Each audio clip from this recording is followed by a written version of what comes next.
one bride. 2 sightings. Which was truth, and which a cruel trick? Welcome to Vale Files. I am your host, Thorn. Where are you tuning in from? Leave it in the comments. Your presence makes these mysteries shine brighter. Let's dive in. It was on one of those sullen March mornings when the mists from the Thames hung low and the streets of London seemed veiled in secrecy that I was roused from my papers by the sudden entrance of Inspector Lestrade. He carried with him a look of such uneasy perplexity that even before he spoke I knew he had brought Holmes something out of the common run. "My dear Holmes," said he, drawing up a chair in Baker Street, "this is the most confounded matter I've ever set my eyes upon. Scotland Yard is positively at a loss." Holmes, who had been reclining upon the sofa with half-closed eyes and a violin at his side, opened them with that quick gleam of interest I knew so well. "Indeed, Lestrade? That is saying much from a man who has seen corpses in locked rooms, jewels swallowed by lapdogs, and ministers of the Crown vanishing into the fog. What has startled your well-seasoned nerves this time?" Lestrade hesitated, then leaned forward. "A bride, Holmes. A bride who was seen alive, walking arm in arm with her husband in Kensington Gardens yesterday afternoon, while at the very same hour her lifeless body was being examined at St. Bartholomew's Hospital. And I assure you, sir, both identifications are beyond question. I confess that I started in amazement at this singular statement. "Surely, Lestrade, you mean a mistake of resemblance?" I exclaimed. "London is full of likenesses." He shook his head with emphasis. "The lady in question is Mrs. Clara Whitcomb, wife of a barrister of Lincoln's Inn. Her family identified the body beyond doubt, and at the very same time acquaintances swore to having conversed with her in the gardens. We have witnesses on both sides, none of them of a sort to be easily deceived." Holmes sat upright now, the long, nervous fingers steepled before his lips, his gaze fixed upon some inner landscape. After a pause, he said, "A bride in 2 places at once, a paradox which the law of nature forbids. There must therefore be a cause more subtle, and perhaps more sinister. Tell me all, Lestrade. Leave out nothing, however trivial it may appear." As the inspector launched into his account, Holmes's eyes grew bright with that peculiar light I had seen when a problem worthy of his faculties presented itself. For my own part, I could scarcely repress a shiver. There was something uncanny, almost spectral, in the notion of a newly wedded woman both walking in the sunlight and lying cold upon a mortuary slab.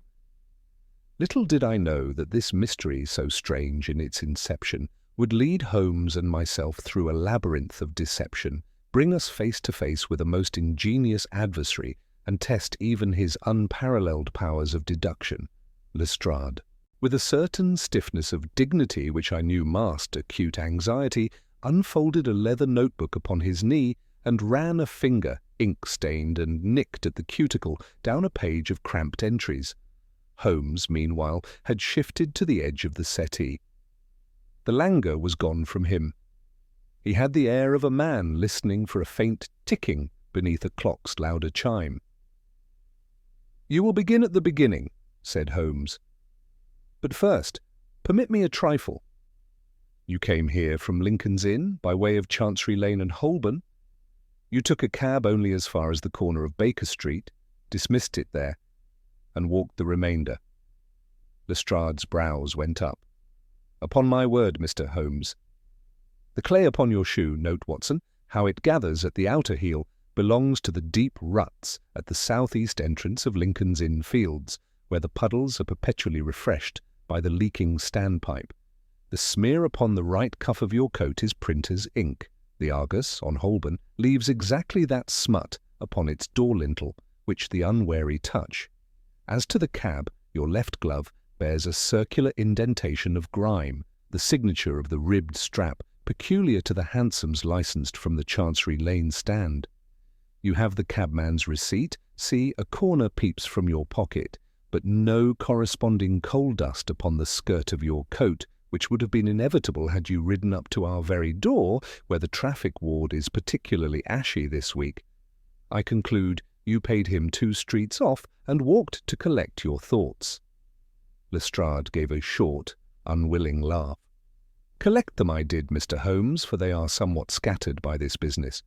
Very good, since you insist upon the beginning.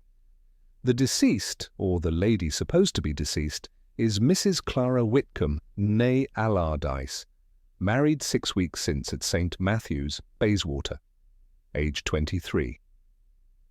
She resided at present with her husband in chambers temporarily arranged in Bloomsbury, they being between houses during some repairs. Yesterday, at 3:15, a female body answering to her description was brought to St. Bartholomew's Hospital by 2 watermen who had recovered it at the steps near Blackfriars. There were no marks of violence. The doctors incline to poisoning, though they will not yet commit themselves. At 3:30, within the same hour, Mrs. Whitcomb was seen walking in Kensington Gardens near the Round Pond, in company with a gentleman she addressed as Lionel, which is the husband's name. 2 schoolmistresses, a nurse with her charge, and a retired sergeant of marines all attest they saw and heard as much. The nurse even lifted her cap to the lady and received a bow in return. "Very precise witnesses," murmured Holmes. "Proceed." "Mr. Lionel Whitcomb, the husband, presented himself at the mortuary at 4 o'clock, summoned by us, and identified the body without hesitation as that of his wife. He broke down utterly and was conveyed home. An hour later, we took statements in Kensington from the persons I have named, who were, I assure you, clear-eyed, sober, and united in their certainty. Their times are firm. The schoolmistresses had dismissed their class at 3 precisely. Their walk, they say, is 20 minutes from the gate to the Round Pond. The sergeant sets his watch by the barracks gun every noon, and maintains he noted the lady exactly at 3:20 past. There is no overlap sufficient to allow a mistake. "Ah," said Holmes softly. "What wore the lady?" "A brown walking dress with olive piping, a small felt hat adorned with a spray of orange blossom, kept from her wedding, they say, gloves of cream kid, and a narrow brooch of jet. The same attire is described of the body, though the hat was not recovered." "The hat was not recovered," Holmes repeated. His fingertips tapped together. "And the husband?" "What does he say of his walk in the gardens?" Lestrade looked uncomfortable. "He denies it. He declares that he was in chambers in conference with a client from 2 until 4, a Mr. Barnaby Tresham of Rochester, a solicitor. Tresham, however, had quitted London Tuesday last to bury his mother, as telegraphed by his clerk. We have not yet reconciled the discrepancy or the falsehood," Holmes observed. "Never mind. What of the body? Describe it, if you please, with the exactitude of a surgeon rather than an officer of the yard." Lestrade consulted his notes. "Slight bruising about the wrists. Old, the doctor says, or light. Nothing to suggest violence yesterday. Water upon the clothing, but not deeply imbibed. Another oddity, if she were drawn from the Thames. The skirt hem was damp, but not sodden. The face somewhat flushed rather than pale. The pupils were dilated more than is common. There was a perfume, orange flower water pronounced, upon the collar and hair. No external wound. Holmes's eyes flicked to me. You observe, Watson? I observe the contradiction, I returned. If she were taken from the river, the saturation should be greater. Yet she smells of orange flower water, which one associates with bridal toilettes. Precisely, said he, and with certain syrups and cordials. Lestrade continued doggedly. In the pocket of the skirt was a handkerchief with the initials C.W. in white upon white, very small, a tram ticket from 2 days ago, and a theatre stub for the princesses. On the left hand a gold ring with an inscription within, L.W. to C.A. February 14-, which suits the marriage day. Holmes lay back, closed his eyes a moment, then sprang up with decision. We shall go at once to the mortuary, Watson, and afterwards to the Round Pond. Lestrade, you will accompany us. Before we go, 2 more points. Who identified the lady at Kensington? The nurse, Mrs. Dilly, claims to have known Mrs. Whitcomb from childbed attendance upon her sister, The schoolmistresses recognized her from the wedding breakfast, where they accompanied a mutual acquaintance, and the sergeant had attended lectures given by Mr. Whitcomb and had seen the pair together a week since. Strong, if honest. And at what hour did Mrs. Whitcomb leave her house yesterday? At noon, ostensibly, to call upon her aunt at Bayswater. The aunt, Mrs. Jameson, was not at home. A maid saw Mrs. Whitcomb, later, buying ribbon in Oxford Street. Holmes nodded. "Very good.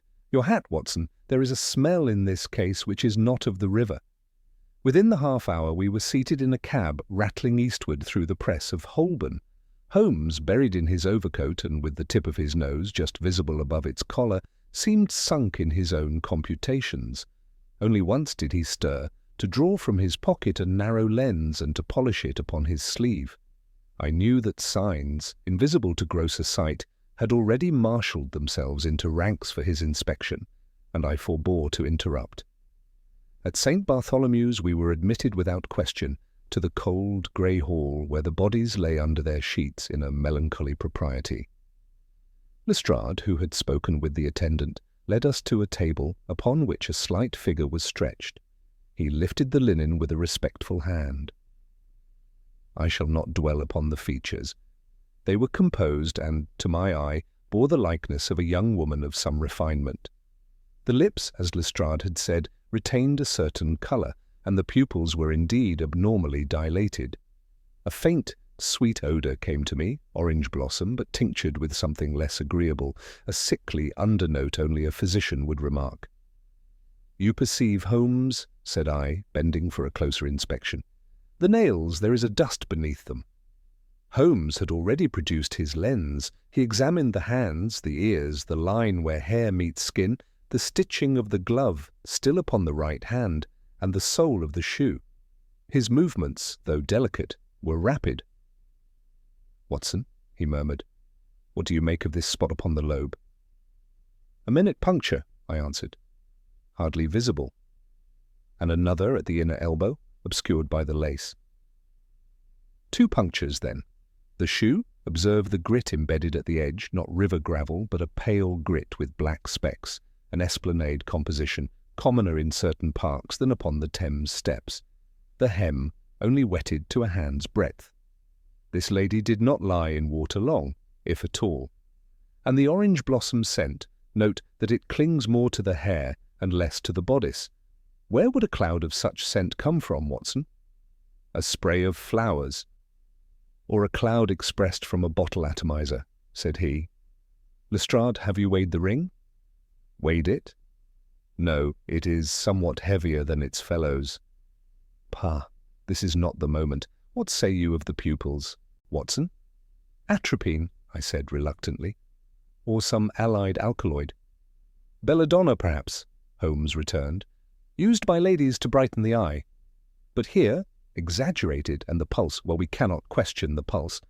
Yet the skin, feel, Watson, I touched the wrist. Cool, but not chilled to the bone. Precisely. Time since death insufficient for immersion to have done its full office. I shall trouble you for a lock of hair. With the attendant's consent, Holmes severed a small tress and sealed it in paper. He sniffed the air again, then bent to the handkerchief from the pocket, which lay beside the body among the effects. He held it to the light. A very minute dark granule adhering to the weave. Not dust, not coal. We shall see. Lestrade shifted from foot to foot. You mean, Mr. Holmes, that this may not be Mrs. Whitcomb at all? Holmes's smile was thin. I mean that if it is she has been prepared with more care than most corpses are accustomed to receive upon the river bank. Come, we have the second locus to visit, and the afternoon wanes. Back once more in the fog-laden air, we turned westward, and, by way of cab and a brisk walk, found ourselves at Kensington Gardens. The round pond lay under a pewter sky. Children sailed miniature ships before their nurses. A faint wind ruffled the water and sent a shiver through the bare branches. The sergeant of marines, a square, ruddy man with whiskers that could have shamed a grenadier, met us at the agreed rail. "I'll swear to her, sir," he told Lestrade with soldierly concision. "Mrs. Whitcomb, as ever was on Mr. Whitcomb's arm. She nodded to a nurse, Mary Dilly by name, and said something about the cold carrying the day, as I remember. Time, 3:20 past 3 by my watch, which I set daily. Holmes favoured him with 2 or 3 questions as to the lady's gait, voice, and any gesture of the hand. Did she draw out her handkerchief? Did she adjust her glove? Did you mark the brooch? Brooch of black, narrow-like, at her throat, said the sergeant. No handkerchief, but she raised her left hand to her hat once, as if to steady it. Ah, said Holmes, the left. And the schoolmistresses. They were produced, 2 prim women of the serious sort, who confirmed the sergeant's statement with trivial embellishments. The nurse, Mrs. Dilly, was last, a kindly creature with red hands and a resolute mouth. She made us all curtsy-like and declared, with tears springing to her eyes, that poor Clara had smiled upon her, sweet as at the christening of Miss Dora, sir. And that's the truth, Miss Dora? Holmes inquired sharply. My little charge, sir, the infant of Mrs. Merton in Albany Mews. Mrs. Whitcomb stood godmother. Last Michaelmas Holmes paced 3 steps along the gravel, then stooped with an abruptness that startled the nurse. His long fingers plucked something invisible from the path. Watson, your eyes. It was nothing more at first glance than a minute hook of blackened metal, less than the half of a shirt button's loop. Holmes placed it upon his palm and regarded it with placid satisfaction. From a veil, he said softly, the kind of gossamer veil that fastens to a small hat with spring hooks. This one is of a pattern sold in 2 shops that I know of, one in Oxford Street, one in Bayswater. And here, do you note, Watson, the grit beneath the surface of the track, pale with black specks as at the mortuary shoe? It is a common composition for this path. Lestrade snorted. Hooks and gravel. We cannot arrest a man upon a veil hook. You will, perhaps, avoid arresting anyone until we know whether he must be arrested. Holmes returned dryly. One more point. Where did the lady and gentleman go after passing you? They took the path yonder, toward the broad walk, said the sergeant. I watched them until the crowd hid them. The lady walked lightly, the gentleman with his head down. Holmes made a swift survey in that direction, his gaze dipping to the ground, to the benches, to the ornamental rail, where a flake of black paint clung loose. He detached the flake with a fingernail, sniffed it, and cast it away. Enough, said he at last. Lestrade, you will do me the favour of placing 2 plain-clothes men at Mr. Whitcomb's chambers and 1 at Mrs. Jameson's in Bayswater. You will not, upon any account, allow Mr. Whitcomb to destroy or remove a certain hat, brown felt with an orange blossom spray, or a narrow jet brooch. If he has not the hat, you will seek it. If he has the brooch, you will bring me word. As to the body, you will instruct the surgeon to make a special test for atropine and related alkaloids, and to weigh the ring. The ring! Cried Lestrade. Why in heaven's name the ring? Because if it be what I suspect, it will not be gold through and through, Holmes answered, and because a bride, properly so called, was seen to raise her left hand in this very place to steady a hat from which a veil hook had fallen, while another bride, more heavily perfumed than is convenient for the river, lay in a hall of the dead.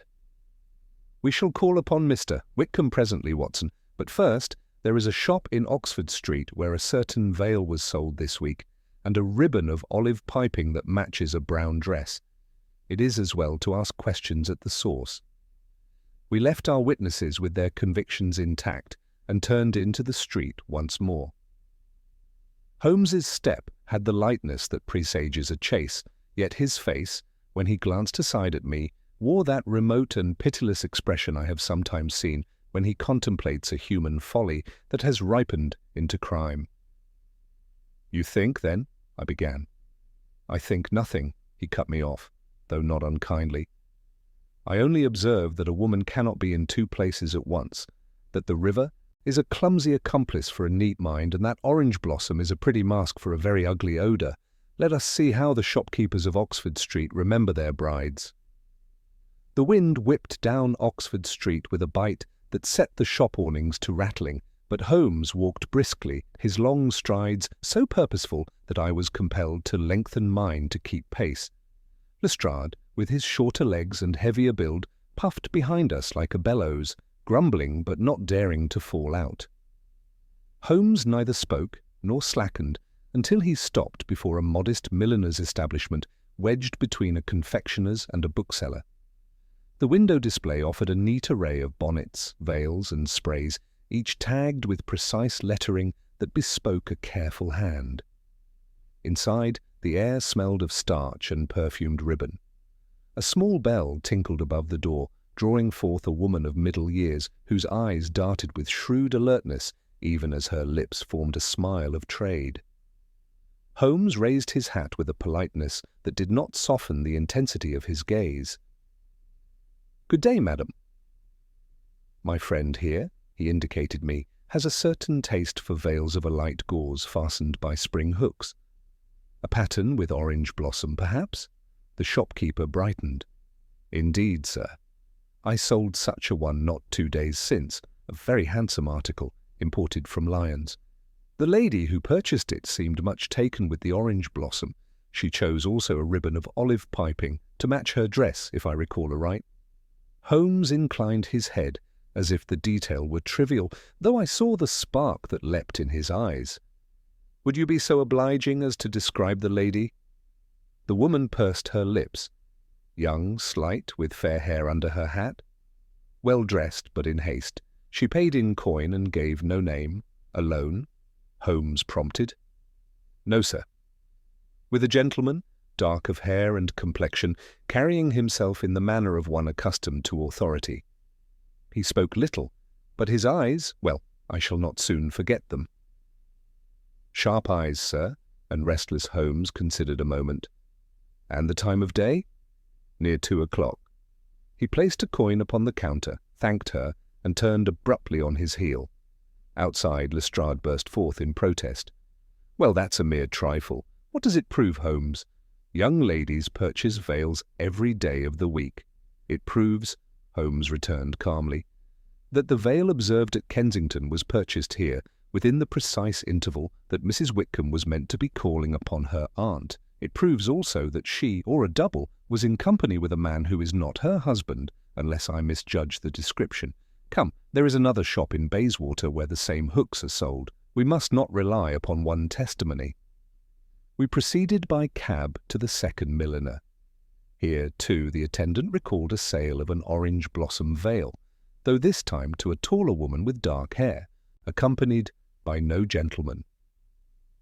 The purchase was made earlier in the week, 4 days past. Holmes lingered but briefly, asked no more questions, and seemed more concerned with the pavement outside than the saleswoman within.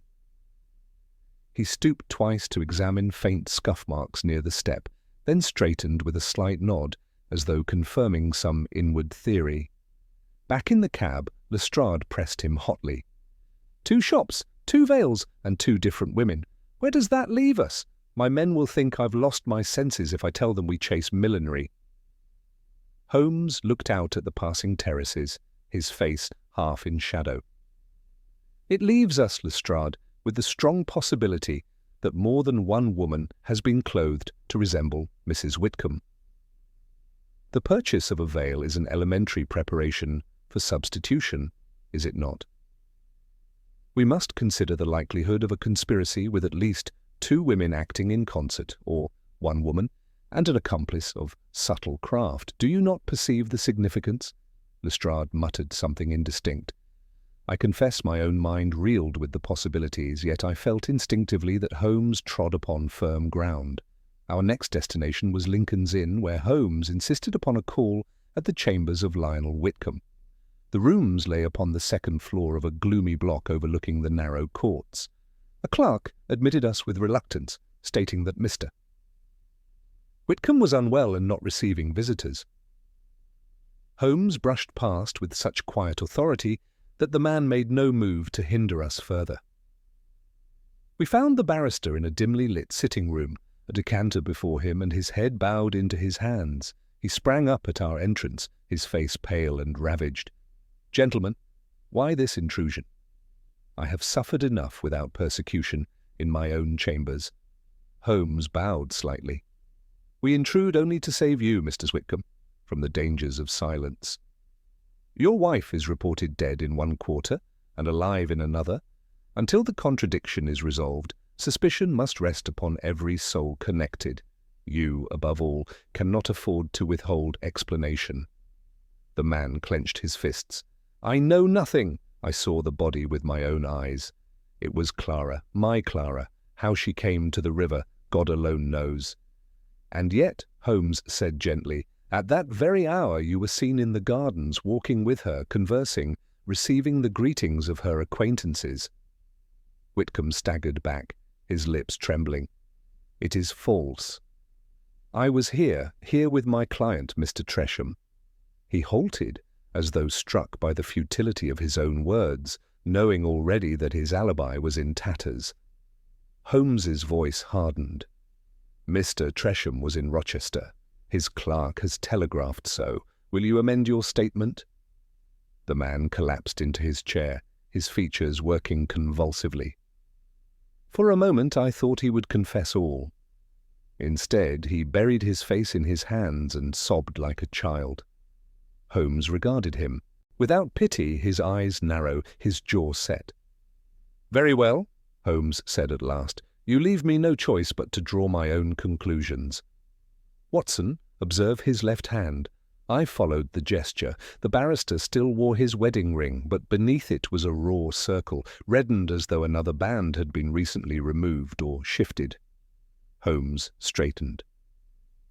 "Mr. Whitcomb, I advise you to compose yourself, for events are moving more swiftly than your grief allows. We shall speak again. For the present, we take our leave."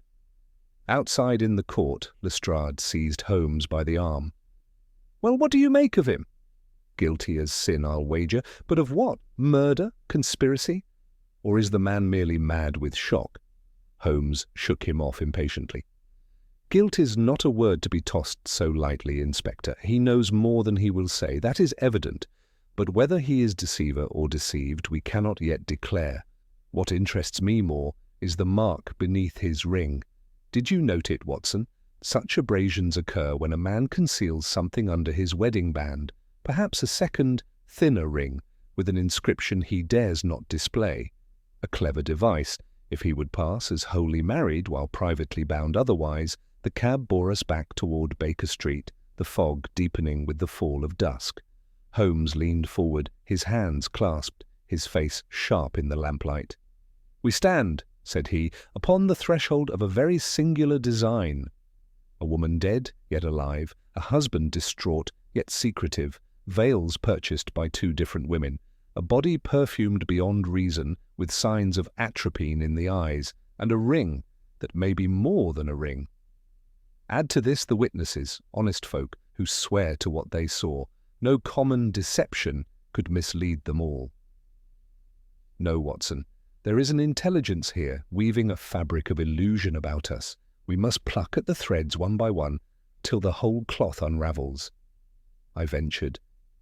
"And your next thread?" Holmes drew from his pocket the tiny veil hook found at the gardens. He held it delicately, between finger and thumb. "This, Watson. Tomorrow at dawn we visit the manufactory where such hooks are fashioned.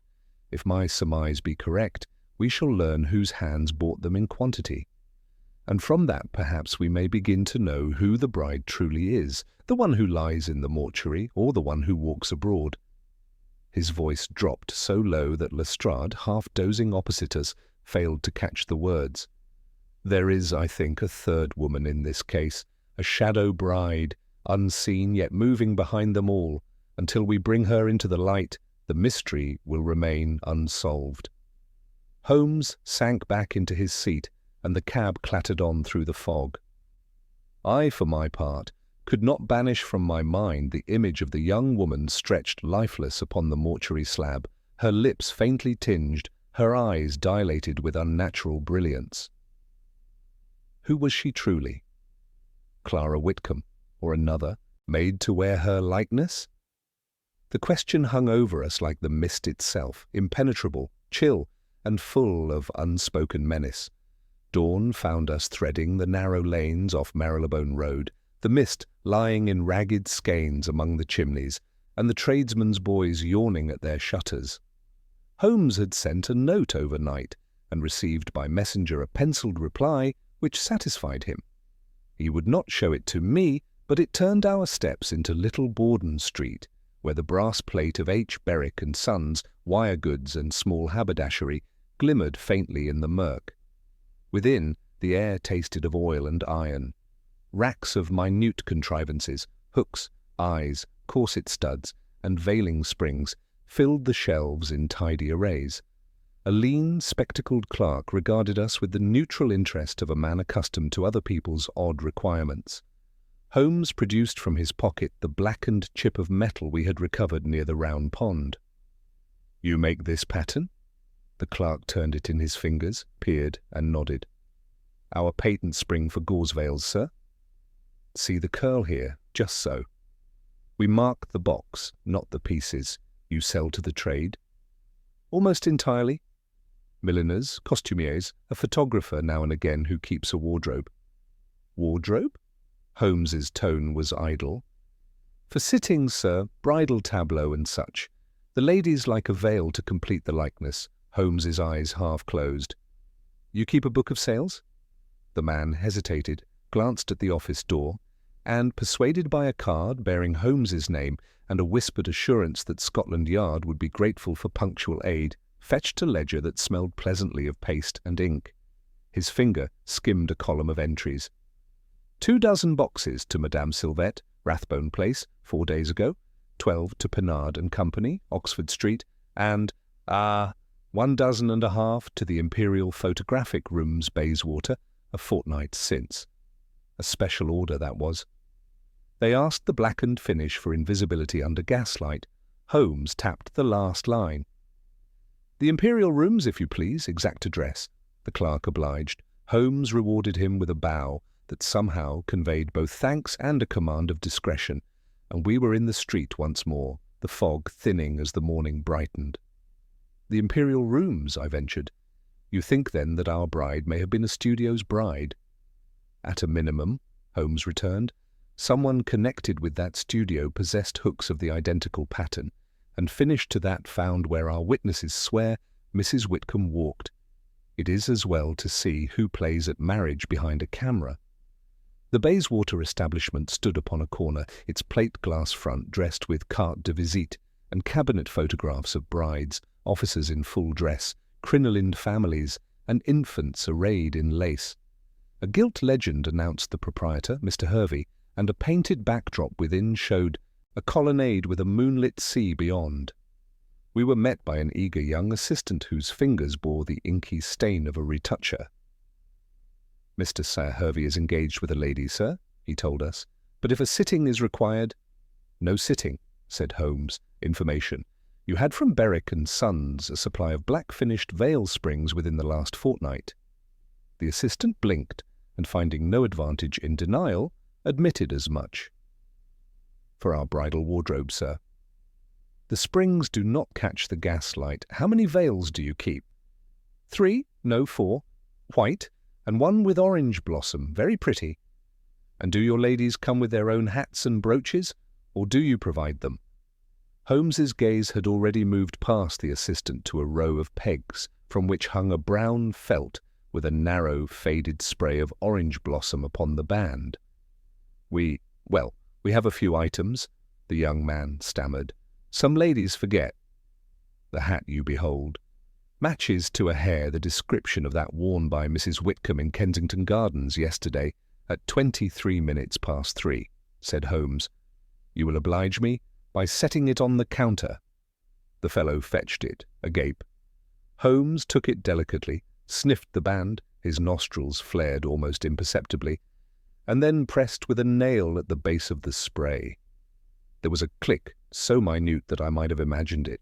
The orange blossom lifted as on a hinge, revealing beneath a daub of gum bearing the ghostly print of a maker's stamp, and, lodged in a shallow recess, a scrap of black gauze wound upon itself like a caterpillar. "A veil hook's friend," Holmes murmured, replacing the spray and restoring the hat. "Your bridal wardrobe is more complete than the ordinary." "We mean no harm, sir," the assistant protested, colouring. "It is to please the ladies." "They wish to look the part, so do others," Holmes said dryly. "Who hired this hat yesterday?" The assistant wavered.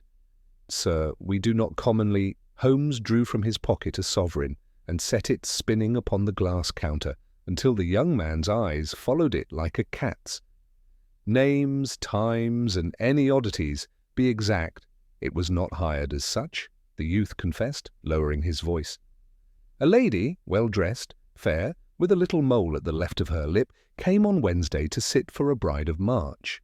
She returned yesterday in haste, about 3:15, begging to borrow the hat and veil, but promising to return them before dusk.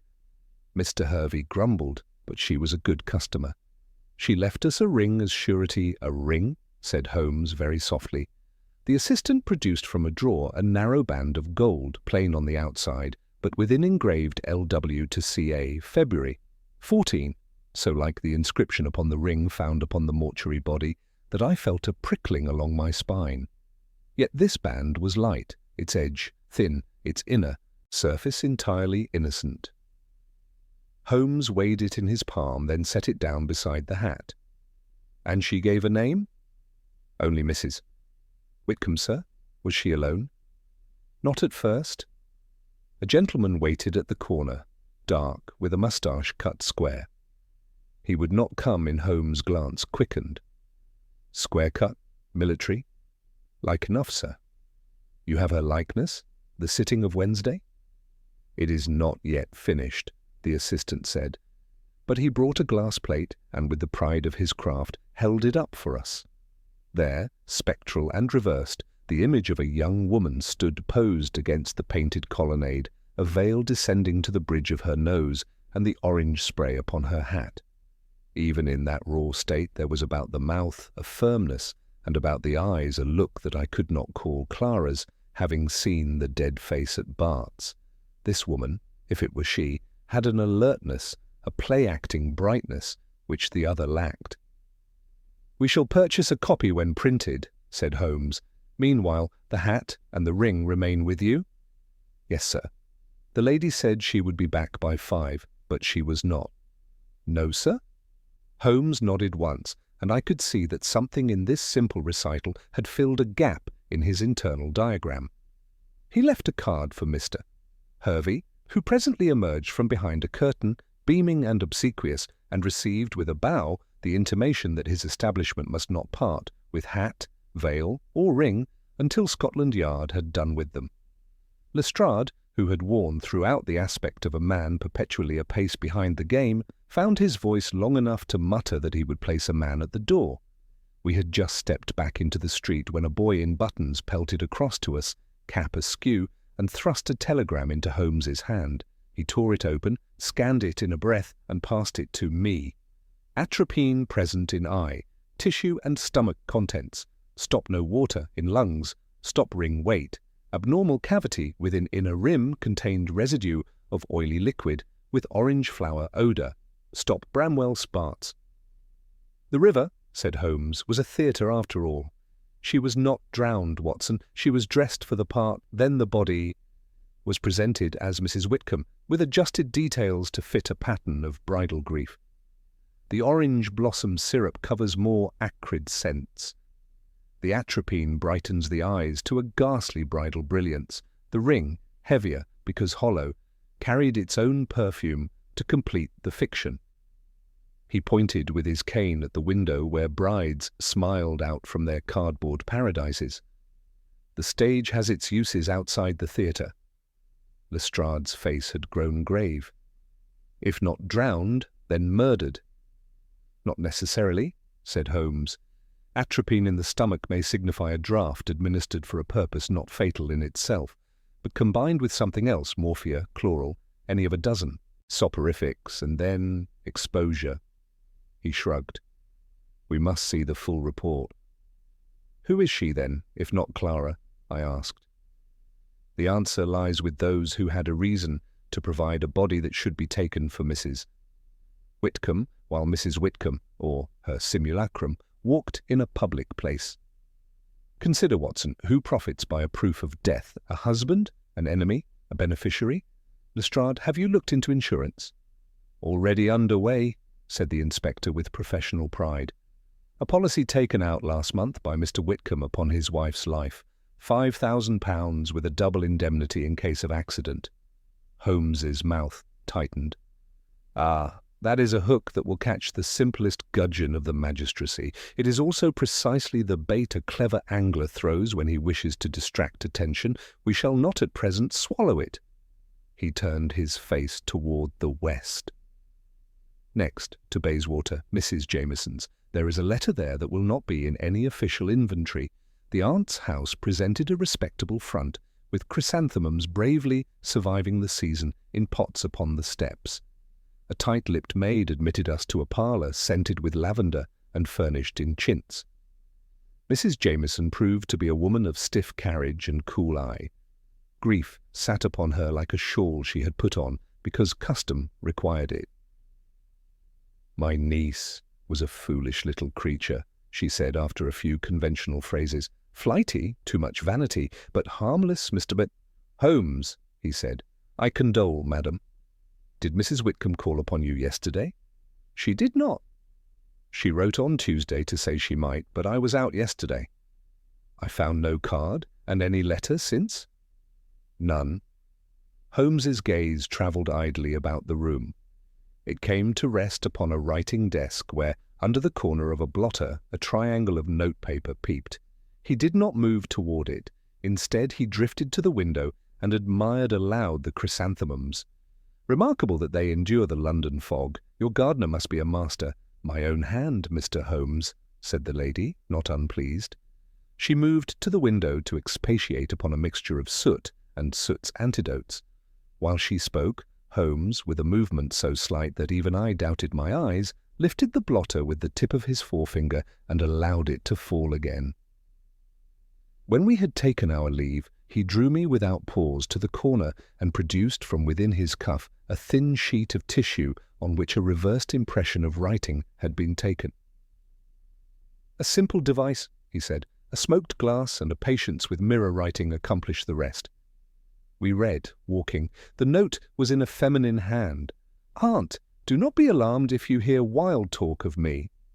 There is to be a test, a cruel test, but Lionel swears it is for our freedom, and that without it we are ruined. I am to wear my dress and the orange spray, and I am to be brave. He says a friend will see me safe. Pray for me. If all prospers, we shall be abroad before Easter. See. I felt my face flush with the shock of it. Then she was party to the deception. To some portion of it, Holmes said, but mark that a friend will see me safe, not Lionel. And a test of courage, of endurance, of the law? There is, I think, a third will in this business, guiding both husband and wife to ends neither wholly comprehends. Back to Baker Street, Watson. We must let the flies settle upon the line we have cast. It was afternoon when we regained our rooms. Holmes set the hat, the ring impression, and the tissue note in a row upon the mantel, and lay upon the sofa with his violin across his knees. He did not play. He stared at the ceiling while the fog thickened against the panes and the fire penned us in a circle of amber. Presently there came a tap upon the door, and Lestrade entered, bringing with him the keen air and a sheet of paper fresh from the yard. "Report from my man at Whitcomb's," he said. "No hat, no veil, but a woman, a stranger, attempted this morning to enter his chambers, and when refused, left a message. Tell him the photograph is safe." She gave no name. The porter describes her as dark, tall, and with a voice like a foreign lady's. Holmes's eyes, which had been distant, came back with a snap. He sat up, the instrument sliding to the rug, unheeded. "A foreign lady," he repeated. "Dark, tall. Madame Sylvette sells olive piping and veils in Rathbone Place to dark-haired women. The imperial rooms lend hats, and a gentleman, with a square-cut moustache, waits at corners. "The line tightens, Watson. We shall presently feel the first pluck." He rose, rang for Mrs. Hudson to bring coffee, and, while we waited, took up the tiny granule from the handkerchief under his lens. "Not coal, not dust," he murmured. "Lamp-black mixed with tallow, the very composition used to shadow the brows in the studio. Our bride of the gardens had the arts of the stage upon her skin. She can be found where players gather, not where brides dwell. The Strand, perhaps, or a smaller world, the little theatres of Marylebone. I shall make inquiries. Tonight?" I asked. "Tonight," said Holmes, with that sudden, cold brightness that always presaged movement. "For if there is a third hand, it will not sleep while we are idle, and I would fain see the face that hides behind orange blossom and a veil." The fog had thickened into a sooty blanket by the time Holmes and I set out again that evening, his lean figure cutting a restless silhouette as we threaded the gaslit thoroughfares of the Strand. The pavements were slick with damp, and the lamps made yellow globes in the mist, each glowing halo obscuring as much as it revealed. Holmes was at his most animated, darting glances at every face that passed us, as though expecting at any moment to see the phantom bride materialize out of the murk. He said little, but the tension in his frame told me his mind was running at a furious pace. We halted first at a narrow theatre tucked between a tobacconist's and a gin shop.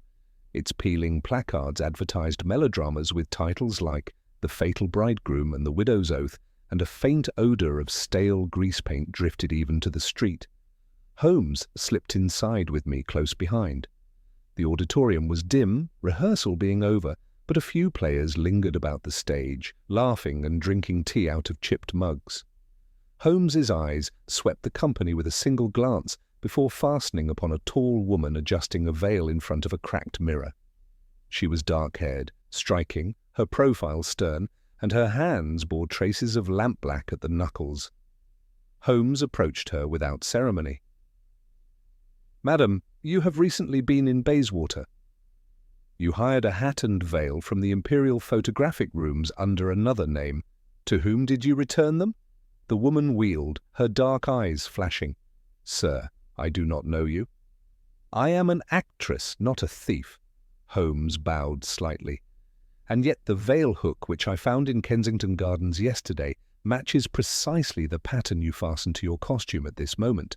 The lamp black upon your skin is compounded with tallow of the very sort used by the retouchers at Hervey's studio. Spare us the pretense. Who engaged you to play the bride?" The room had hushed. The woman's lips trembled, and for an instant I thought she would deny all. Instead, her defiance collapsed into weary laughter. "You know too much, sir." "Very well, yes, I was paid to wear the dress, the veil, the orange blossom. I was to walk with a gentleman and to greet certain people, so that they would swear they saw Clara Whitcomb alive. It was a part, nothing more." "Who paid you?" Holmes asked softly. She shook her head. "I never knew his name. A go-between, Madame Sylvette of Rathbone Place, arranged it. She said I would be well paid, and I was. That is all." Holmes's gaze sharpened. "The gentleman with the square moustache, military bearing, was he the one who walked beside you?" Her eyes flickered. "Yes." He spoke little. He called me Clara, as though to impress the passers-by. I was uneasy, but I did as I was told. Holmes leaned closer. "And the real Mrs. Whitcomb, where was she?" The actress hesitated, biting her lip. "I do not know. But I was warned never to ask." Holmes pressed a coin into her hand, thanked her with grave courtesy, and steered me out before Lestrade, who had hovered in the doorway, could bluster out his questions. In the street once more, Holmes's face was set like marble. "You see, Watson, how our pattern resolves itself.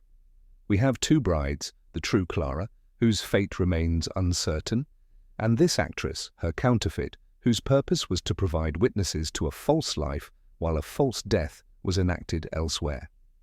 That square-moustached gentleman is no small player. He is the hand that binds both acts of the drama."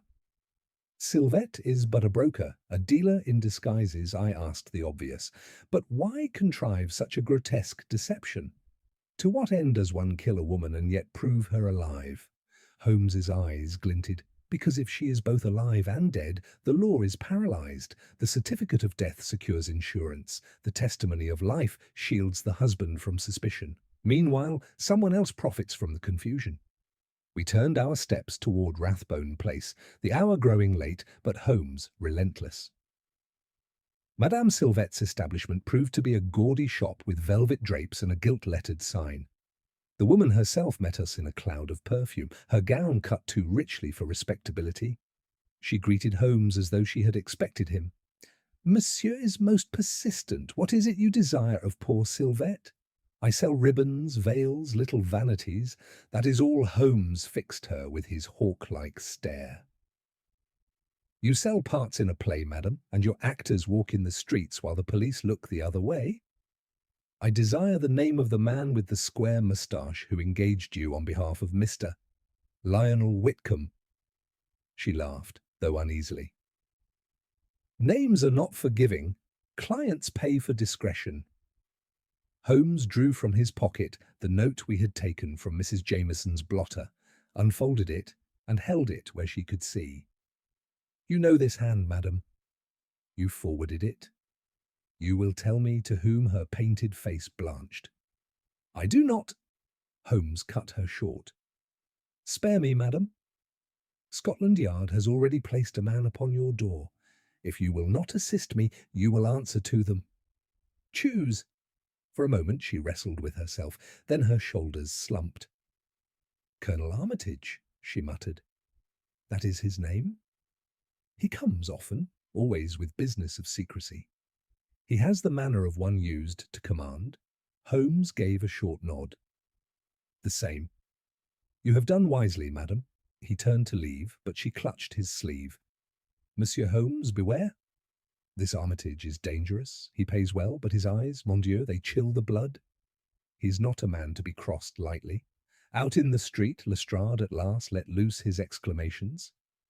"Colonel Armitage, a retired officer, if I recall, with a reputation for dubious company.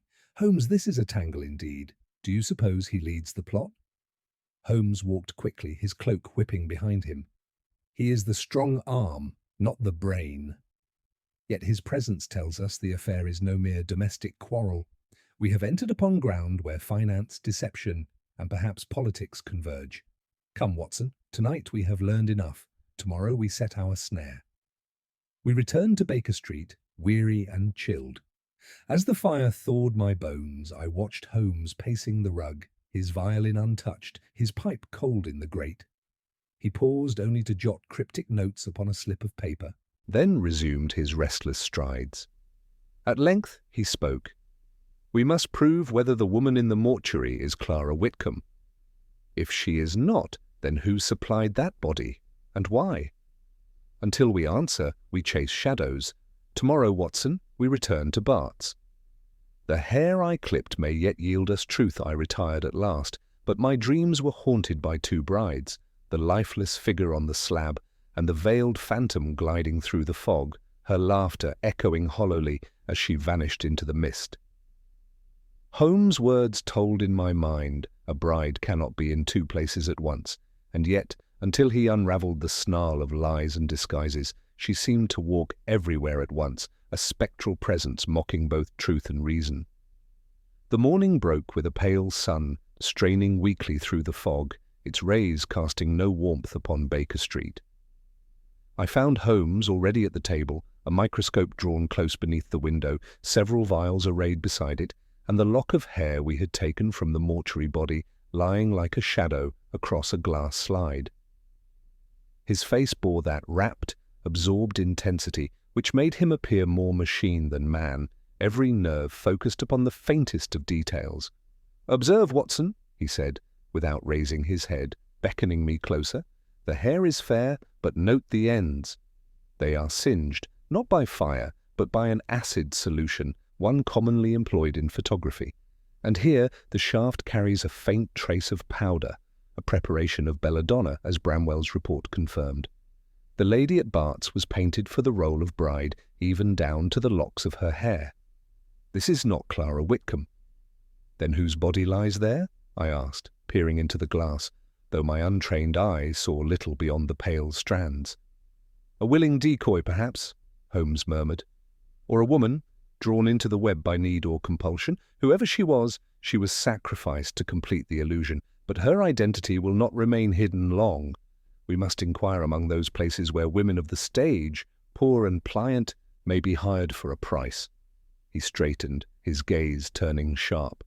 But before we pursue that line, we must tighten our hold on Colonel Armitage. He is the linchpin, Watson. Sylvette's testimony places him at the centre, and the actress confirmed his presence beside her in the gardens. If we catch him in a contradiction, the mask may fall. As he spoke, there came a knock at the door, and Lestrade entered, his boots damp, his expression grim. He held out a paper. More developments, Mr. Holmes. The coroner's inquiry is to be held tomorrow. The Yard is under pressure to fix responsibility, and my superiors are prepared to lay the charge upon Lionel Whitcomb. The policy, the false alibi, the identification, these weigh heavily. Unless you can show otherwise, he will be arrested by evening. Holmes took the paper, glanced at it once, and laid it aside with disdain.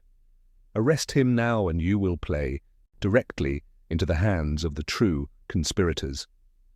Whitcomb is but a pawn, terrified and misled.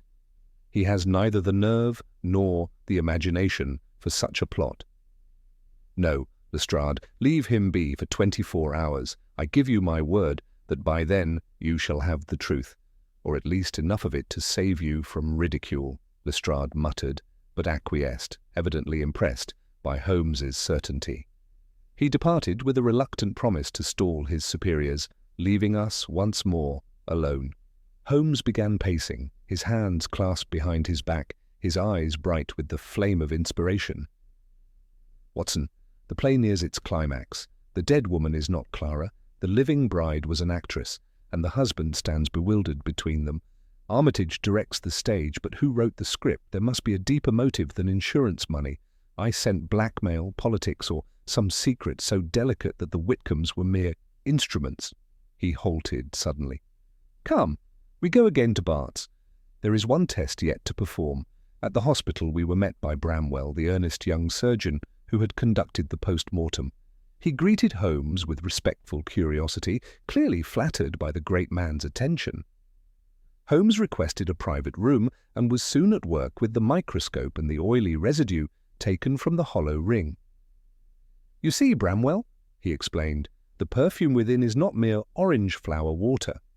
A drop upon this slide. Now observe the separation of oils under the lens. There, do you mark the faint green tinge? That betrays the presence of bitter almond, a trace of prussic acid. In small measure it lends sweetness to the odour. In greater, it is deadly. Our victim was steeped in it. She was made a bride not only in costume, but in scent, her very death perfumed to play its part. Bramwell's eyes widened. Then she was poisoned deliberately? Holmes inclined his head. Doubtless. But poisoned to resemble another woman so that grief, testimony, and insurance should converge into a perfect illusion. It is a devilish ingenuity. We left the hospital with gravity upon our spirits, and Holmes quickened our pace toward Lincoln's Inn once more. We must confront Whitcomb directly, he declared. The man totters on the brink of confession, and a skilful prod may topple him. The barrister received us in disarray, his chambers strewn with papers, and the decanter from which he had evidently sought false courage standing nearly empty. He started at our entrance, and his face darkened with shame and dread. Mr. Whitcomb, Holmes said without preamble, your wife is not dead, but she is not safe.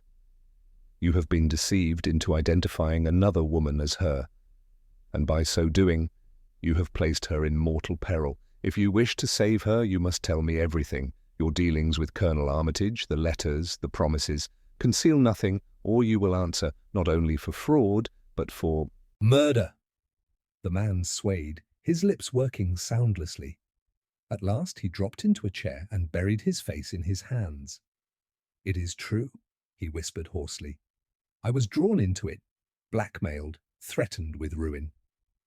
Armitage came to me weeks ago with knowledge of a youthful indiscretion, a debt of honor I could never repay. He promised silence if I cooperated. Clara was to play her part, to walk abroad while another woman died in her place. They said it was only a test, that no real harm would come. But when I saw the body, I believed. God forgive me, I believed. Holmes's eyes gleamed. And Clara herself, what of her? She trusted me, he groaned. She thought we should soon be free of Armitage's hold. She wore the dress, the orange spray, because I begged her.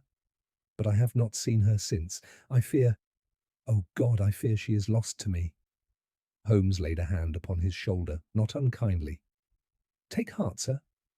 If she lives, we shall find her, but we must act swiftly, for the net is closing. Remain in your chambers. Say nothing, sign nothing.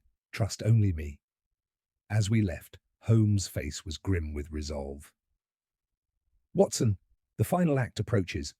Armitage holds Clara somewhere, using her as hostage to silence Whitcomb. The false death was but a curtain raiser. The true drama is yet to come. We must force the Colonel's hand. Tonight I shall set a snare that will either capture him or cost us dearly. That evening, as the fog thickened once more over London, Holmes outlined his plan. He would send word through Sylvette that Whitcomb, stricken with guilt, meant to make a full confession at Scotland Yard at noon the next day. If Armitage wished to prevent it, he must act before then, and Holmes would be waiting in disguise at the appointed place. You see, Watson, he said, his eyes alight, a man who builds his scheme upon illusion must himself dread exposure above all things. He will risk much to silence it. We shall give him that chance, and then with Lestrade's men in readiness, we shall close the trap. Pray heaven we find Clara alive when we do. As midnight tolled across the city, Holmes set aside his violin, donned the shabby garments of an ostler, and with a last keen glance at me said only, Watson, tomorrow may bring us face to face with the hidden bride. By 11 the next morning, the fog had thinned to a wan glaze upon the roofs, and Baker Street was abustle with the rattle of tradesmen and the cry of costers. Holmes had vanished at an early hour, leaving only a pencilled line upon the mantel. Lestrade to post his men, Watson to dress plainly, noon precisely, and a small packet wrapped in brown paper which, when I ventured to examine it, contained a glass plate wrapped in tissue and a pair of folded negatives, neither of which showed more than a ghostly blur. I had barely finished a hasty breakfast when Lestrade arrived, brisk and anxious, his jaw set in that mulish fashion, which with him denoted both determination and doubt. Your Mr. Holmes has us dancing, he confessed, buttoning and unbuttoning his glove. A message reached us through that Frenchwoman Sylvette that Whitcomb will confess at noon at the Imperial Photographic Rooms of all places. If there is any mischief brewing, we shall be on hand to clap a stop to it. Holmes believes Colonel Armitage will not suffer a confession, said I. He will act to forestall it. Aye, by snatching Whitcomb or by silencing him, Lestrade returned grimly. Well, I have 2 men at the rooms, 2 more in the alley behind, and a third pair in Albany Mews, where there's a cut-through a fox could love. If your friend has guessed the Colonel's route, we shall have him in a net. We reached Bayswater before the clock of St. Mary's chimed the quarter. The Imperial Rooms looked as ordinary as any shop at that hour, blinds half drawn, a boy sweeping steps, the painted colonnade within as placid as moonlight. What was not ordinary was the ostlerish fellow lounging by the Mews gate across the way, his cap pulled low, his shoulders hunched inside a patched coat, and a stub of straw between his teeth. I knew him for Holmes in the same instant. His glance flicked over us and away again without the faintest sign of recognition. Take yourself in by the shop door, Doctor, he muttered, scarcely moving his lips as I sauntered past. Carry the packet like a clerk who does not value his life at more than a week's wages. Lestrade, keep your men from showing their whiskers in every pane of glass. The Colonel hunts wary inside the young assistant, ink upon his fingers as before, nearly dropped his brush at the sight of me. "Mister, Hervey is prepared," he whispered, as if we conspired at a wedding rather than at a trap. "Sir, there have been inquiries since yesterday. 2 gentlemen, one a soldier-looking sort, the other with a scar to his cheek, asked to see the plates." Mr. Hervey put them off. "He has them in the dark room. Lestrade, who had slipped in behind me, left one man at the door and another by the counter and vanished toward the rear. I remained with the packet in my pocket and my heart hammering a tattoo unbecoming to a medical man of any experience. The minutes lengthened, the boys swept, the assistant retouched, the street hummed its indifferent tune. Then at 3 minutes to the hour, a closed brougham drew up, not at the rooms, but 20 yards along, where the mews mouth opens between 2 houses. From it stepped a tall man in a plain dark coat, square moustache clipped to military precision, the swing of authority in his stride, and a cane hanging loosely from his right hand. Behind him a second man alighted, the scarred fellow of the assistant's tale, with the heavy shoulders of a pugilist. They did not so much as glance toward the shop. Instead, they turned into the mews and were gone. Holmes's ostler stirred like a cat that scents a mouse-hole. He moved with a shambling gait to the mews mouth and vanished within. Lestrade materialized at my elbow as if conjured by the same impulse. "Keep the door," he snapped to his men. "Doctor, with me." The mews was a narrow rib of cobble flanked by stable doors and loft ladders, the air redolent of hay and horse. The brougham waited with its blinds drawn. The driver, a glum fellow, looked neither left nor right. From somewhere within the depth of the passage came the faint scrape of a boot upon wood, and the creak, oh how light a sound it seemed then, of a loft hatch sliding home. Holmes, stripped already of his ostler's coat, signalled us with one motion, up, not along, and flew at the nearest ladder with a speed that belied his spare frame. Lestrade and I pounded after him. The loft door yielded to his jerk. We spilled into a dim space of beams and dust, where the light fell in bars between slats. At the far end, 3 figures were distinct in the grainy glow. Colonel Armitage, hand outstretched toward a small camera upon a trestle, the scarred ruffian who turned at our rush with a curse, and between them and a stack of hay bales, mister. Hervey himself, pale as a mooncalf, his hands trembling above a tray of chemicals. Holmes's voice cut the gloom. "A moment, Colonel. If you smash that plate, you will deprive yourself of the last proof that may save you from the gallows." Armitage's hand paused, only the moustache stirring as his lip lifted. "Who in the devil—" he began, then checked, and his eyes narrowed with bleak comprehension. "Mr. Sherlock Holmes, I should have known." Lestrade's men burst in at our backs. The scarred man lunged, a flash of steel at his fist. Holmes's cane met the blade with a crack. Lestrade hurled himself low. I, with less grace than ardour, seized the fellow's wrist and wrenched. The knife clattered. A brief struggle, a gasp, a curse, and the man was face down with irons upon him, breathing like a bellows.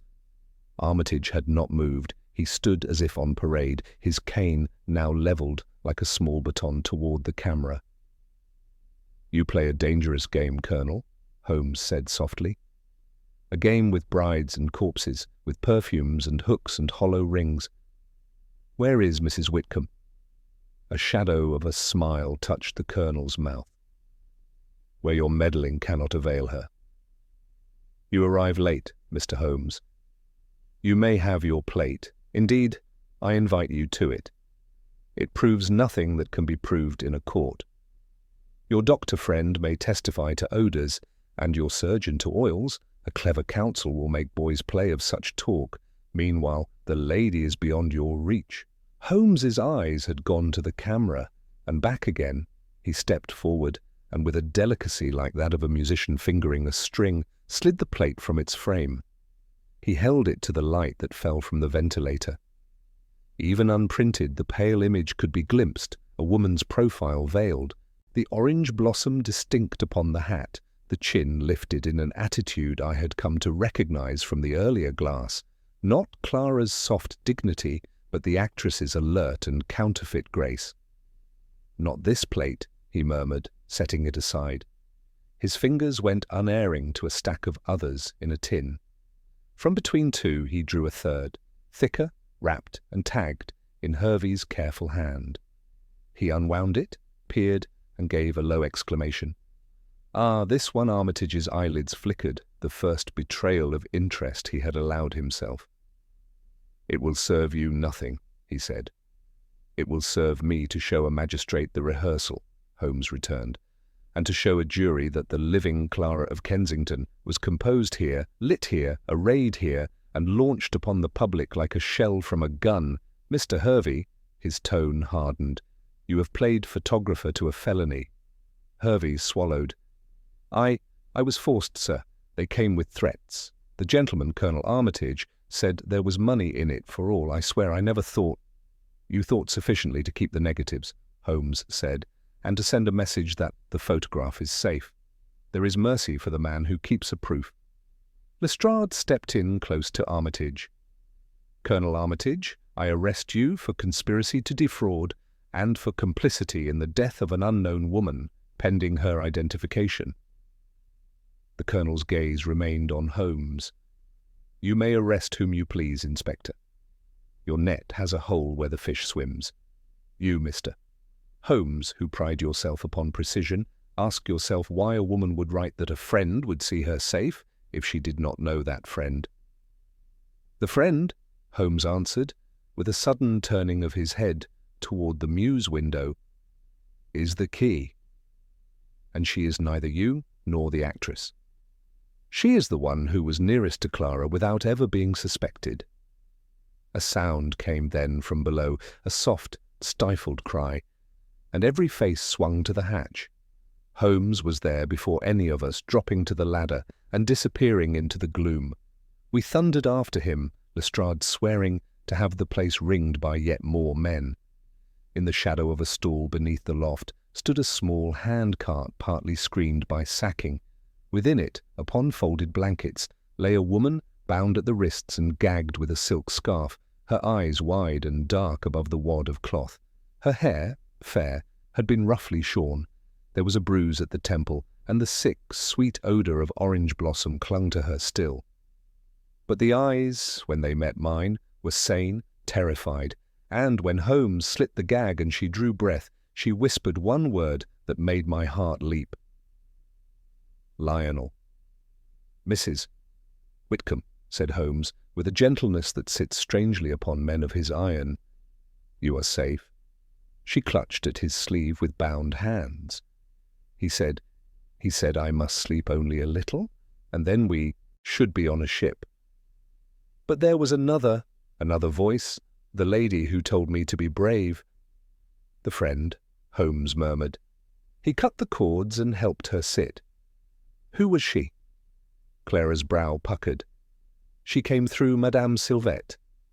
She said she pitied me, that the test would hurt no one, that afterwards Lionel and I would be free.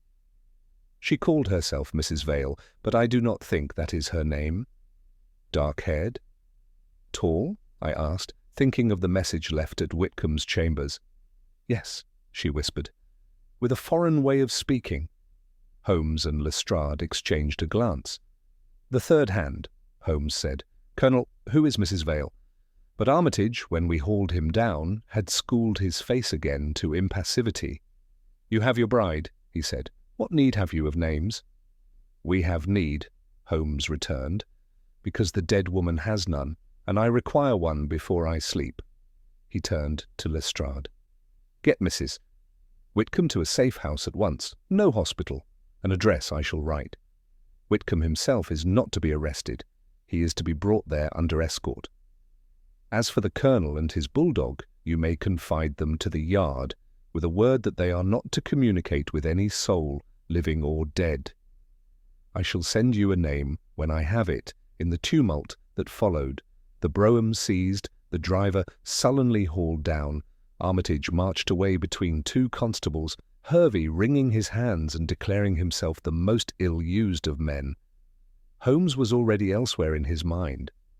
He stood by the cart where Clara, wrapped in a stable blanket, clung now to my arm as to a spar in a storm, and his gaze was fixed not upon her, but upon the sacking that had covered her. He fingered it, pinched a thread, and lifted his eyes to the loft once more. "Lampblack," he said, "and here, saffron." The little theatres of Marylebone dress their tragedies cheaply. Mrs. Vale will be found before night among them, or in Rathbone Place, or in some lodging-house where actresses come and go. She is the brain that Armitage obeyed. We brought Clara to the address Holmes had scribbled, a respectable lodging kept by Mrs. Hudson's married cousin in a quiet square off the Edgware Road, where she was tended with that firm compassion which good women exercise upon the injured and the foolish. By the time Whitcomb arrived between two plainclothes men, the colour had crept back into her face. Their reunion I shall not describe. Holmes and I withdrew without ceremony and left them to the privacy of tears and broken words. On the pavement outside, Holmes halted so abruptly that I nearly collided with him. "We have rescued the living bride," he said. "Now for the dead one." His face, which had softened for a breath, hardened once more. "Come, Watson." "To Rathbone Place." "We will ask Madame Sylvette whether Mrs. Vale has left instructions for this afternoon. If she has, we shall be present to receive them." We found the shop shuttered, though the hour was not late.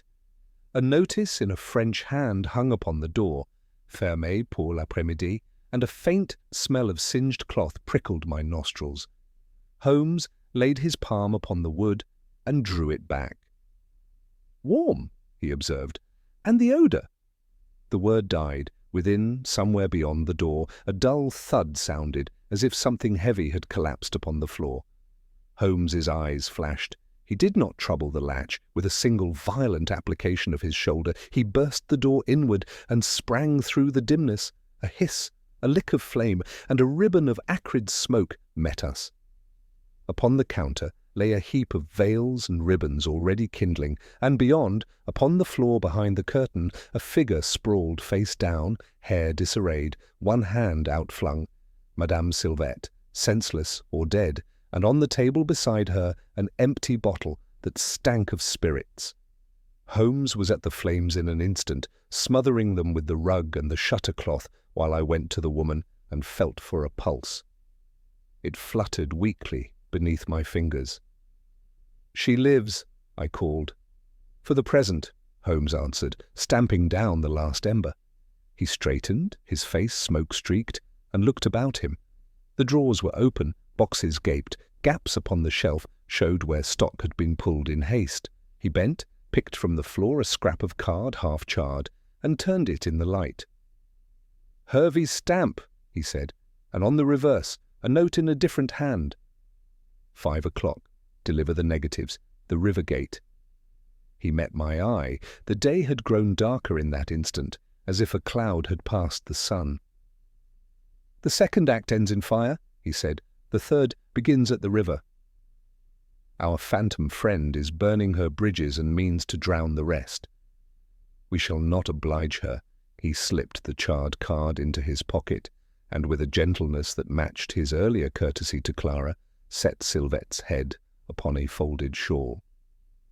"She will tell us when she wakes whether Mrs. Vale laughed as she lit the match." Outside, the fog had crept back from the river, a grey tongue licking east. Holmes lifted his chin to taste the air like a hound. 5 o'clock, Watson, at the river gate.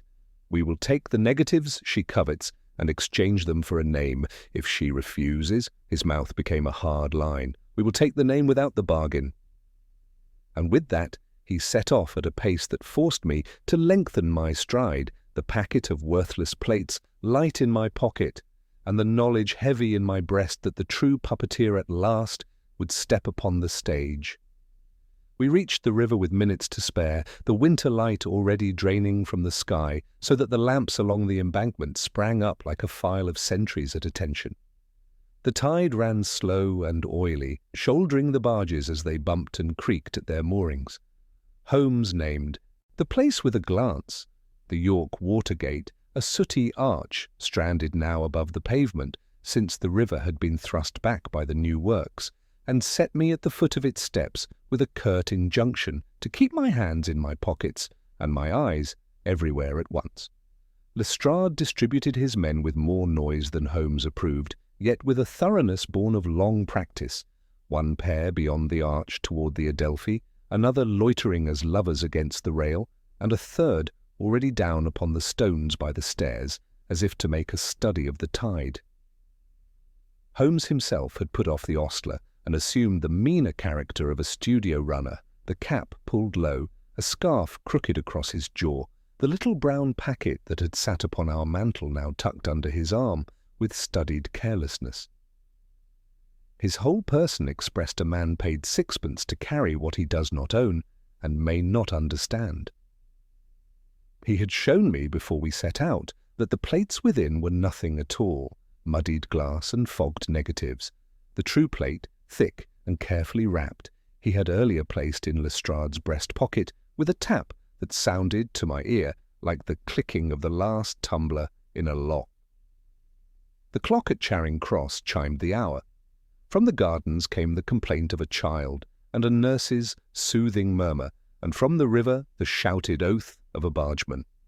Then a woman moved out from the deeper shadow at the far end of the gate and paused beneath the arch where the lamplight would not fall upon her face. She was tall. The line of her cloak, even in that half-light, spoke of a certain severe elegance. The hat was plain and set low, a veil dropped from it and thickened the dusk about her features. She did not look right or left. Holmes went to her with the shuffle of a hired hand. "From Mr. Hervey," he mumbled, touching the brim of his cap. "Said as how the lady must have them afore dark." "Show me," she said. The voice was low and even, with that faint, elusive cadence I had heard described to us more than once, a foreign music, faint as a memory. Holmes let the packet sit upon his palm without surrendering it. "There's a word," he ventured. "Mr. Hervey, he said the lady would speak it." She did not hesitate. "Safe," she said. "The photograph is safe." "Aye," Holmes returned, as if satisfied. "Then maybe I'll hand 'em over." She lifted her head the merest fraction. "Not maybe. Now." Holmes made the slightest turn of his wrist, as if to oblige, and at that instant the veil stirred.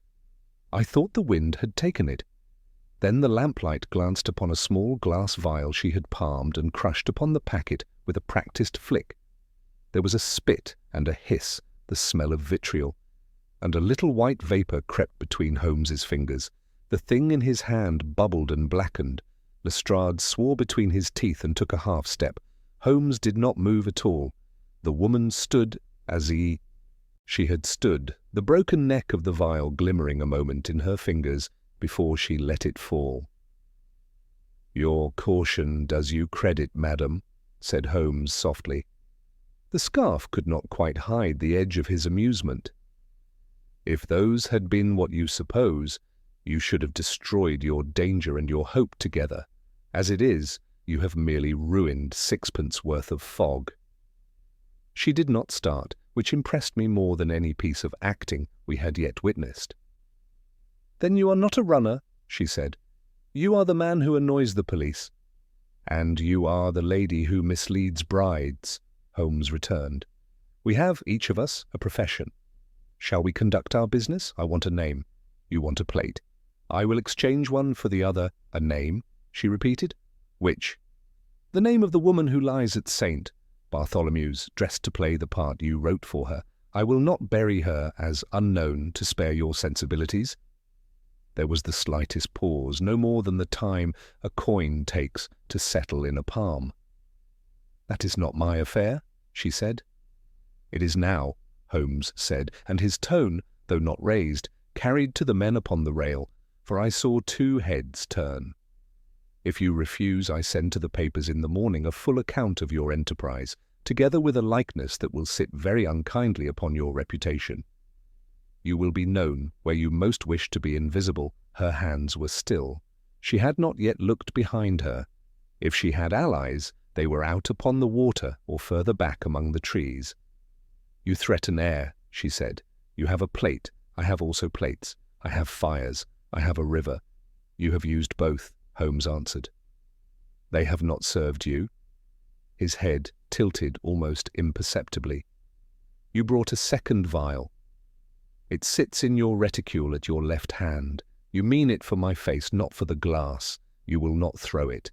If you do, the inspector at my shoulder, whom you have not deigned to notice, is permitted by the law to strike you down. I do not recommend the experiment. She lifted the reticule as if to prove him wrong, then let it fall again upon the curve of her wrist. I had the impression then, as sometimes with Holmes, of a wire drawn taut between them, so that the pluck of a finger on one end would set the other ringing.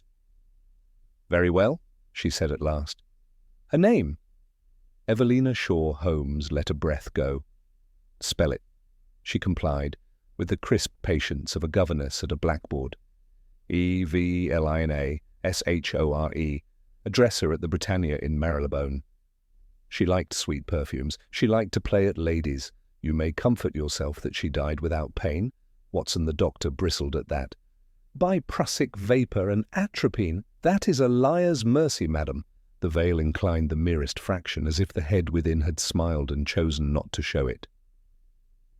"You are the friend," she said, "the warm one."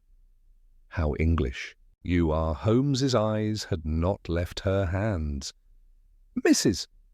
Vale," he went on, as if they stood in a drawing-room, or Madame Valette, if you prefer the more musical form. "You engaged an actress to walk with Colonel Armitage. You poured courage into a foolish child's ear and poison into a poor woman's cup. You set Sylvette's shop alight rather than let a drawer betray you. And now you will run for the continent on the night packet Ostend, if I judge from the tickets in your reticule." This time the smallest start betrayed her. "You presume too much." "I do not presume," Holmes said. "I infer from the foreign cadence in your speech, from the saffron on the sacking and the lampblack on your glove, from the char upon a card in Rathbone Place that smelled not of English proof but of French spirits, and from the ship's whistle that will sound at St. Catherine's within the hour." He turned his head by a hair's breadth. "Lestrade." The inspector came off the rail with admirable swiftness. Two of his men reappeared at the head of the steps. The woman did not flinch. Instead, she moved her wrist, lightly as a dancer changes measure, and something small and dark arced from her reticule out past the stones into the thick water beyond. The splash was as soft as a sigh. Holmes's hand went up, and two shadows detached themselves at the stair, the smallest of lads, bare-kneed and sharp-eyed, whom I recognized with a start for two of the Baker Street irregulars. One had already slipped to the bottom step. He lunged with a pole that carried a wire loop, fished, and in a heartbeat had a little leather case strung like a fish and drawn bumping back to the stones. "I took the liberty," Holmes observed, "of placing a net below your line." Lestrade's men closed, but the woman had already glided back a pace into the darkness of the arch.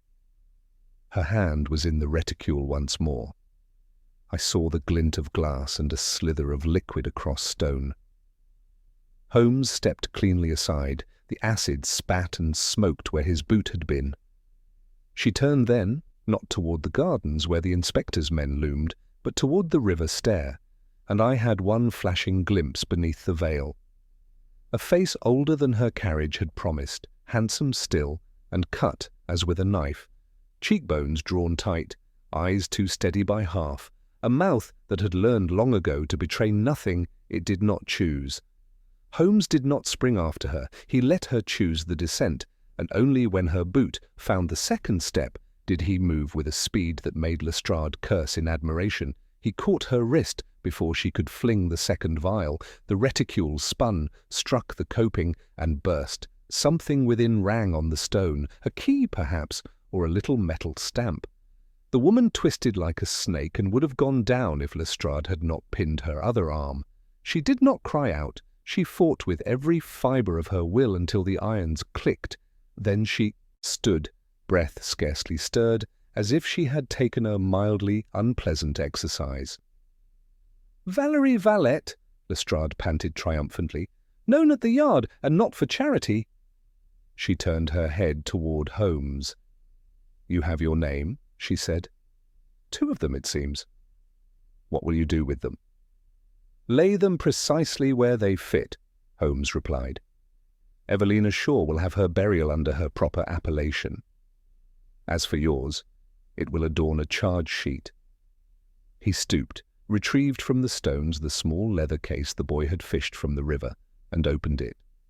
Within lay 2 tickets for the night packet to Ostend, a chemist's receipt for atropine eye drops in the name of V. Vale, a cloakroom cheque for Charing Cross, number 318, and a folded letter in French, the paper thin and scented faintly with that hateful orange note.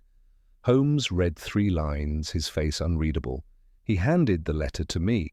In a round, elegant hand it began, "Ma chère Valérie, E. has agreed. She will drink when you smile. £5 makes miracles. The ring is prepared. Armitage is a bull and will not fail if held by the nose." It was signed with a flourish, A. "Armitage's other master," Holmes murmured. "So you are not the brain entire, madam? There is a pen behind your knife." She lifted her chin. "There is always a pen," she said, "and paper burns." Holmes's smile was wintry.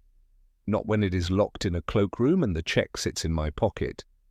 You shall forgive me if I prefer the railway's fireproof cupboard to your hearth." He turned to Lestrade. "Take her to the yard by way of Charing Cross. We will reclaim number 318 and see whether London or Paris supplied the rest of her costume. Send a man by St. Catherine's to advise the packet that 2 passengers will not sail, another to Marylebone to put a name to Evelina Shaw among the dressers, a third back to Hervey to prepare his conscience. Mr. Whitcomb and his wife remain where I placed them. No one is to approach." As they brought her up under the arch, the woman paused and looked across the river, where the lamps made a ragged rope and the water slid by with an indifference that chilled me.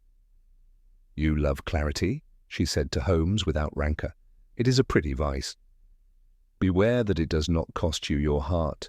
I have the doctor for that," Holmes replied, with one of those rare glances that carried, for all their dryness, a flicker of affection. "Mine is for the head." And it is satisfied, for tonight we walked back along the embankment in a silence that was more of exhaustion than of content. The irregulars capered ahead, the rescued case between them as if it were a treasure.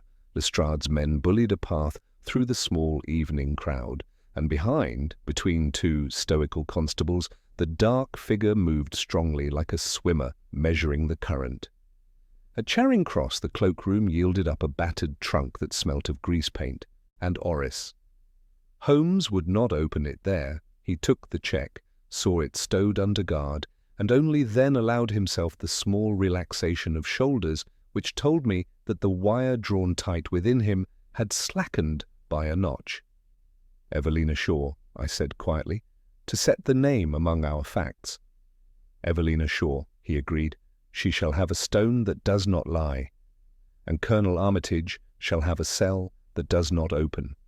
The penman who signed himself A. We shall find him where paper breeds, in a counting-house, perhaps, or a solicitor's den. There is one more turn of the screw, Watson, but the picture now stands upon its legs. And Mrs. Whitcomb? She will sleep tonight within 4 walls that are not alofts," Holmes said, "and if her husband has the sense to keep silence except where I direct it, they may yet begin again, poorer in vanity and richer in wisdom." He flicked a speck of soot from his sleeve. "Come, my dear fellow. The fire at Baker Street will be the only one we permit this evening. Tomorrow we open a trunk, read a ledger, and take a man who writes his initial too boldly." We turned our faces homeward, and the river slid on, bearing away with it of Vale's last ashes and the bitter perfume that had made a mockery of marriage, while somewhere behind us the clock struck the quarter, as indifferent to villainy as to virtue. Morning found us once more at Charing Cross, where the porter, under Lestrade's authority and Holmes's level gaze, brought up from the fireproof cupboard a battered travelling trunk scarred by many labels and smelling of grease paint and orris. We carried it to a small room at the yard set aside for interviews. Holmes dismissed the hovering constable with a word and set to work with a pocket key and a patience that would have maddened a slower mind. Within, lay a neatly disreputable wardrobe, 2 wigs, 1 fair, 1 dark, bundles of gauze veils sewn with orange sprays, a brown felt hat nearly twin to the one we had seen in Bayswater, a tin of lampblack mixed with tallow, a scent phial whose stopper Holmes did not disturb, and a shallow box in which lay springs of the Berwick pattern in their blackened finish. Beneath these, in a false bottom so deftly contrived that I should have missed it altogether, Holmes found a packet of papers tied with cotton and sealed in red wax with a device like an arabesque A. He turned the seal to the light without breaking it. "Our friend dropped her stamp under the water-gate," said he softly. "This is the twin. You see the same flourish at the cross-stroke." He took up the little metal die we had retrieved from the flagstones and set it against the wax, the edges married as neatly as teeth to a comb. Lestrade, at his shoulder, gave a grunt of satisfaction. "Letters in a criminal's own seal. There's meat for a magistrate." Holmes untied the cotton and spread the contents with long, delicate fingers.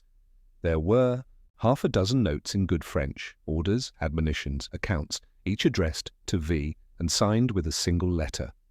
One bore a list in English: Berwick, Springs Black, Hervey, hats, 1, veils, 2, Silvet, ribbon, olive, brooch, jet, E.S., £5 advance, Armitage, retainer, 40L, Whitcomb, policy number, and here followed a figure with which Lestrade made friends on the instant. "Number and amount," said he, tapping it with a forefinger. "It will match the company's ledger." Whoever wrote this sat with the proposal in his hand. Holmes's eye had slid past the list to a headed sheet at the bottom. He lifted it by one corner. The top line announced in tidy copperplate, "Allardyce and Fisk, Solicitors and Commissioners for Oaths, New Square, Lincoln's Inn." The date upon it was 3 weeks past. The body of the letter was brief and businesslike. Re. Settlement of Miss C. Allardyce on marriage, clause as to reverter, in case of decease within 12 months, without issue, trusteeship, and disbursements. At the foot, beneath a flourish, was the initial only, large, and accustomed to the page. A.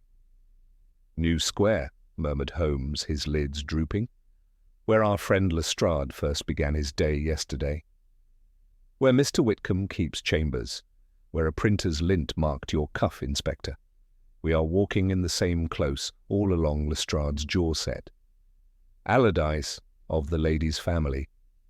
"Her maiden name," said I. The letter on the mantelpiece at her aunt's had been signed simply C. The ring inscription had read L.W. to C.A. The coincidence was no coincidence at all. Holmes had fallen into that stillness of attention which in him is more active than other men's movement. He took up one of the French notes. "E. has agreed. She will drink when you smile," and compared the hand to the solicitor's heading. "Different pens," he said, "but the same wrist behind the flourish. You observe, Watson, the same way of returning upon the tail of the capital, the little hook that kisses the line. He has 2 hands, one for his clerk and one for his confidant. It is a vanity with some men Lestrade's eyes burned. We'll have him in irons before the hour is out." He clapped his hat upon his head. "Holmes, will you come to New Square, or must I show you the pleasure alone?" Holmes laid a palm upon the solicitor's paper and held it there as a chess player rests his hand upon a piece he means to move. "We shall all go," he said at length, "but before we put our heads in a noose, we will know what else sits in the knot." He sifted the packet a final time. From the back of the bundle there slid a small, neat book, bound in black calf and ruled in columns like a tradesman's account. At the top, in a tidy clerk's hand, appeared disbursements, V. Valet. Under it, entries to E. Shaw, £5, to H. Hervey, £3, 10 seconds, to Silvet, 1 litre, 9 shillings, to C. Armitage, £20, to Berwick, 7 shillings. 6 days. To driver, 5 shillings. Opposite each, smaller marginalia in that same insistent flourish. Received A. Charged to Allardyce S. Recover from L.W. under threat of exposure. It was remarkable how a soul could sit visible upon a page. "Threat," said Holmes quietly. "There is your pressure upon Whitcomb. The sums are small because the lever is large. The man with the pen had the secret. The man with the cane had the muscle. Come, Watson. If Mr. Allardyce keeps office this morning, we shall be able to observe whether his taste in writing extends to blotting paper." It lacked but 1:15 when we climbed the stone stair to the door, which bore upon a small brass tablet the names Allardyce and Fiske. A boy admitted us, then made an involuntary movement to run. Lestrade's hand upon his shoulder arrested him. "Mr. Allardyce is engaged," he began with the brazen utterance of office lads since Rome. "He will be disengaged," Holmes returned pleasantly. "We do not require his conversation, only his room." Whether the tone or the inspector's presence carried the day I cannot tell. In any case, we were shown into a chamber where a tall man in sober black sat at a desk before a window upon which the pale sun rested. He was lean, his hair iron grey, his face spare and cunning, and his eyes of that washed blue which can look cold as winter water. He rose with the air of a gentleman interrupted rather than a rogue surprised. "Inspector," said he, as if summons from the yard were a routine civility, "to what do I owe—" "To the deceit and death of Evelina Shaw," interrupted Lestrade, in whom the sight of law's prey always stiffened the vertebrae of phrase. "You will answer to that name, mister." Allardyce, the man's lids flickered. His glance went, not to the door, but to the hearth. There was fire upon it. The small ash-pan below was dusted with grey. Holmes had observed the same in one sweep. Before our host had composed his mouth for a reply, Holmes had drifted to the mantel as if to warm his long hands and, by the trick I knew so well, let his shoulder slide against the blotter. It adhered for the smallest fraction. He lifted it, and with that easy grace replaced it as though nothing had happened. "Allardyce," he said mildly, "we have not yet disturbed your papers. We know how men of your temper dislike it. But you will permit me a trifle. That ash upon your pan retains its structure. It has not sunk to dust. The paper it once was met flame less than an hour ago. Your maid cannot be blamed. It is your own hand that is smudged at the forefinger with a cinder you think is ink." He looked down, not at the hand, but at the corner of sticks in the hearth, where an uncharred triangle of thick paper lay, printed. Holmes stooped and drew it delicately with the tip of his pencil. "A life assurance prospectus," he observed, "from which a corner was torn." "I dare not conjecture which corner." "You dare too much in any case," returned the other, recovering with a smoothness that would have done credit to a duke. "Inspector, this gentleman has made a name upon dreams. I am a solicitor. If you have a charge, name it. If not, remove yourselves." "Charge," said Lestrade grimly. "I will name in the plural. But Mr. Holmes is kind enough to give me my cue. He will tell you where your blotting pad has been unfaithful." Holmes had taken the thin tissue he carried and held it just long enough to kiss the blotter before his sleeve, which might as well have been a magician's handkerchief, swallowed it once more. He turned his head to the window, as if commenting upon the weather. "It has been a season of brides," he said gently, "and of penmen. But ink is treacherous. It leaves its ghosts. V will collect at Hervey's Wednesday. E will drink cordial. L will be pressed. Policy, double indemnity." He let the words drift, each quieter than the last. Allardyce had not moved. Only the second joint of his forefinger beat softly upon the desk. "I shall not," he said at last in an evenly bored tone, "pretend to grasp your meaning. You speak in riddles. Inspector, if you have business—" Lestrade's temper had no more play left in it. He stepped forward with the authority of the law behind his boots. "Edwin Allardyce." "Ambrose," corrected the man automatically. Then, for the first time in that interview, colour touched his cheek. "Ambrose Allardyce," repeated Lestrade with a sort of glee. "I arrest you for conspiracy to defraud by means of a false death and for your complicity in the poisoning of a woman unknown, believed to be Evelina Shaw. You will come with me. It is odd how some men, when the word falls, shrink, and others, knowing there is no further art, expand. Ambrose Allardyce did the latter. He drew himself straight, set his cuff with a flick of the nail, and said, with an admirable imitation of a gentleman to a valet, "Very well." Holmes, who had been scanning the room without appearing to do so, moved to the desk before the boy who served Allardyce could leap. He opened the top drawer with a jerk and drew out, not the pistol the yardman had expected, but a flat book much like the one in Valet's trunk. He opened it and turned a page with his forefinger. Then he closed it and handed it to Lestrade. "Trust accounts," he said. "You will find the settlement of Miss Allardyce upon page 19, annotated in Mr. Allardyce's private hand. There is a clause the aunt neglected to remember, Watson. If the lady should die within the year without issue, her fortune reverts to the Allardyce Trust, whose trustee is—" "The gentleman now under arrest," I supplied, sickened to the heart. "And if she lives," Holmes added, "and talks, her husband's youthful indiscretion, of which Mr. Allardyce kept note since Oxford, would ruin him at the bar, a lever upon each of them. A very neat piece of carpentry, ink for the joints and a soldier for the hammer." Allardyce neither blustered nor protested. He smiled, a thin thing. "You have what you came for, Inspector," said he. "Permit me to ring for my hat." "You may keep your hat," Lestrade returned, dryly. "You will not need it where you are going."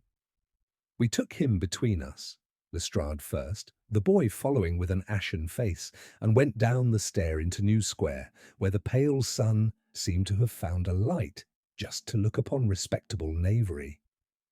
As we reached the yard, a lad in a frayed cap detached himself from a pillar and slid to Holmes's side with that unnoticeable quickness of the street urchin.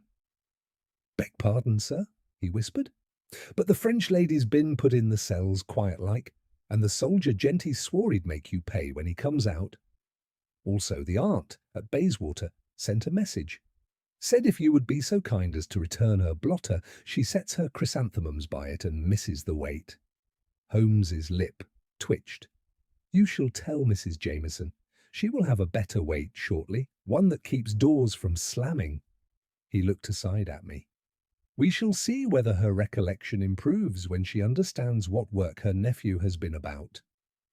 At the yard, Allardyce went in with the calm of a man entering a club where he intends to take the chair. Valerie Valette, when brought to face him, looked not at him, but through him, as if his person had become at once immaterial now that the paper and the seal were in other hands. Armitage was not produced. "He is restive," said Lestrade with a curl of satisfaction. "He will talk sooner than this one." Holmes stood a moment in the corridor, head bowed, the long hands folded. I knew by that posture that the solution had rounded itself in his mind. There remains only to name, in the presence of all concerned, which step followed which, and why each lie was needed to balance the next, he said at last. "And to ask Mrs. Jameson whether a certain letter ever lay upon her desk with a signature at the bottom that began with A, that will save us an hour of argument." "And the dead girl?" I asked. "Evelina Shaw will have her grave?" "She shall," said he. "Before night I shall have her manager's testimony and her mother's name. London is a terrible place to lose a life, Watson, but it is a good place to find a history. Come, we will give Mr. Whitcomb and his wife an hour to remember how truth is spoken. Then we shall gather the players in one room and let each see his own reflection." It is the only way some men ever look upon themselves. He turned upon his heel with that sudden energy which after long stillness comes upon him like the release of a spring. "Send for Lestrade at 5, he called back. "We shall have our little theatre in Baker Street, a colonel, a clerk, a lady of parts, a solicitor, a husband, a wife, a nurse to swear a christening, and a photographer to develop a conscience. The curtain will rise, and I shall ask only that no one interrupt me until I have done with my string." And when you have done, I could not help saying—" He smiled, that thin, inward smile of his. "Then," said he, "we shall break our fast upon Mrs. Hudson's best eggs, for the head eats first, and afterwards, if you insist, we will let the heart have its say." At 5 o'clock, our sitting-room had been transformed into a little court of inquiry. Mrs. Hudson, with a discretion as stout as her tea, had ushered in our witnesses and stationed them where Holmes indicated, with a motion of the hand. Near the hearth, with his back very straight, and his gloves buttoned to the last pearl, sat Ambrose Allardyce, the solicitor. His pale eyes travelled calmly from object to object, as though pricing them. Valerie Valette, our Mrs. Vale, occupied the chair by the window, her posture at once indolent and guarded, the dark veil looped back so that we might see, if we chose, the impassive beauty of a face worn thin upon discipline. Between two plainclothes men, Colonel Armitage stood like a flagstaff in a storm, rigid, moustache bristling, eyes fixed on some middle distance where his wounded pride could strut. "Against the wall, mister." Hervey twisted his hat, his neat features blotched with misery. Beside him, Mrs. Dilly the nurse, flushed, indignant, and tearful by turns, looked from one to another as if every soul present had forgotten the correct order of the world. Last, in the corner nearest the door, Lionel Whitcomb and his wife sat close together, whispering a word now and again with the air of two children who have been found trespassing and are not certain whether they will be beaten or forgiven. Holmes had spread upon the table 3 objects that seemed innocent enough: a battered brown hat with a faded spray of orange blossom cunningly hinged, a small tin of blackened veil springs, and 2 rings upon a saucer. He himself stood with his shoulder to the mantel, the violin upon the shelf behind him, and the firelight slanting along the severe planes of his face. When Lestrade had arranged his men and the door was shut, Holmes lifted one long finger. "No interruptions," said he quietly, "until I have done with my string. The narrative, I promise you, will save each of you a little pain that your questions would prolong." He touched the hat. A woman in Kensington Gardens at 23 minutes past 3 lifted her left hand to steady such a hat as this. She wore a veil fastened by springs of a pattern made by Berwick and Sons. One of those hooks was found near the round pond. She greeted a nurse, bowed to a sergeant, and walked upon the arm of a gentleman with a square-cut moustache. At the same hour, another woman lay upon a slab at St. Bartholomew's, attired in a brown dress with olive piping, perfumed to the point of nausea with orange blossom syrup, the pupils of her eyes blown wide with atropine. There was no water in her lungs, her hair bore the singe of acid, the hem of her skirt was damp to a hand's breadth only. A ring upon her finger, his pale glance flickered to the saucer, was heavier than it should have been because it was hollow and had carried the very scent that deceived the first witnesses. You perceive the stage property, he laid that ring against its twin. This lighter band was left as surety at the Imperial Photographic Rooms by a lady styling herself Mrs. Whitcomb. The inscription within matches your marriage band, madam, letter for letter. If the ring upon the dead woman's hand had been the only one we knew, we might have accepted the inscription as proof, but 2 inscriptions are proof of a forger, not of a bride. Clara caught in her breath. Lionel's hand closed upon hers. Holmes's tone did not soften. While the corpse was prepared, the Imperial Studio lent a hat and veil such as you see. Madame Sylvette, of Rathbone Place, supplied olive ribbon and a brooch of jet. Her drawers yesterday afternoon were rifled and her stock set alight, lest we should read the labels as I have read the hooks.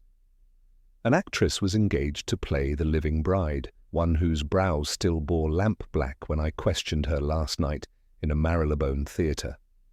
She practised the nod and the gait. She learned the acquaintances' faces and the name to speak. It is a pretty trick to set the city saying that they saw a woman alive when you mean at once to declare her dead. He turned the ring lightly with a fingernail so that the lamplight winked in the hollow.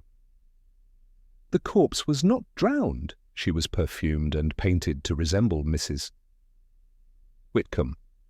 She is Evelina Shaw, dresser to the Britannia, a girl who liked to play at finery when the principals were gone, and who would drink a cordial readily when a handsome lady smiled upon her. Valerie Valette procured her, paid her in little, promised much, and gave in the end what she gives most readily, obliteration. Mr. Hervey photographed his rehearsals and hid his plates, then tried to retrieve them in a loft over a mews. Colonel Armitage brought his cane to smash what conscience had spared, and Mr. Whitcomb, whom I do not call a villain, came at the yard's summons and identified a body he had been educated to see. Lionel sprang up. Educated, yes, God help me, and terrified. My youthful debt. Holmes stopped him with a slight motion. Your indiscretion, said he, was the pen that signed you. Sit, sir. I do not justify you, I account for you. His finger moved from the hat to the tin of springs. A veil hook at the pond, a blackened finish for invisibility under gas, a small hook of metal like this upon the gravel, each is a thread. When one has enough of them, the pattern demands a weaver. Valerie Valette is clever and firm of a nerve. She brought to London the little economies of the French stage, the saffron to gild, the lamp black to shade, the spirits that burn hot and clean, and lent them to crime. But she is an instrument. The mind that required a woman dead within a year of marriage and a husband frightened into docility and witnesses for the living bride, such a mind belongs to a man born to paper, not to grease paint. Allardyce's hand, which had rested upon his knee, ceased its slow beat. Holmes drew from the shelf a packet tied with cotton and sealed with a red A. He set beside it a small metal die. In Miss Valette's trunk lay letters signed with this device. In Mr. Allardyce's desk lay a blotter that kissed my tissue with the same hand's ghost. In the trunk also lay an account book of disbursements to V. Valette, Evelina Shaw, £5, Hervey, £3.10, Berwick, 7 and 6, Armitage, £20, Sylvette, 1.9, Driver, 5 shillings, with marginal notes in a flourish that reappears upon a letterhead, Allardyce and Fisk, New Square, Lincoln's Inn. There I found also, he lifted a sheet in tidy copperplate, the settlement of Miss Clara Allardyce upon her marriage, with a clause of reverter in case of her decease within 12 months without issue. The trusteeship and the reinvestment would place a very pretty sum under the eye and hand of Ambrose Allardyce, kinsman and solicitor. If she lived, he had in his pocket a youthful shame of her husband's to ruin him at the bar. Pressure here, pressure there, and a soldier to see the screws bit true.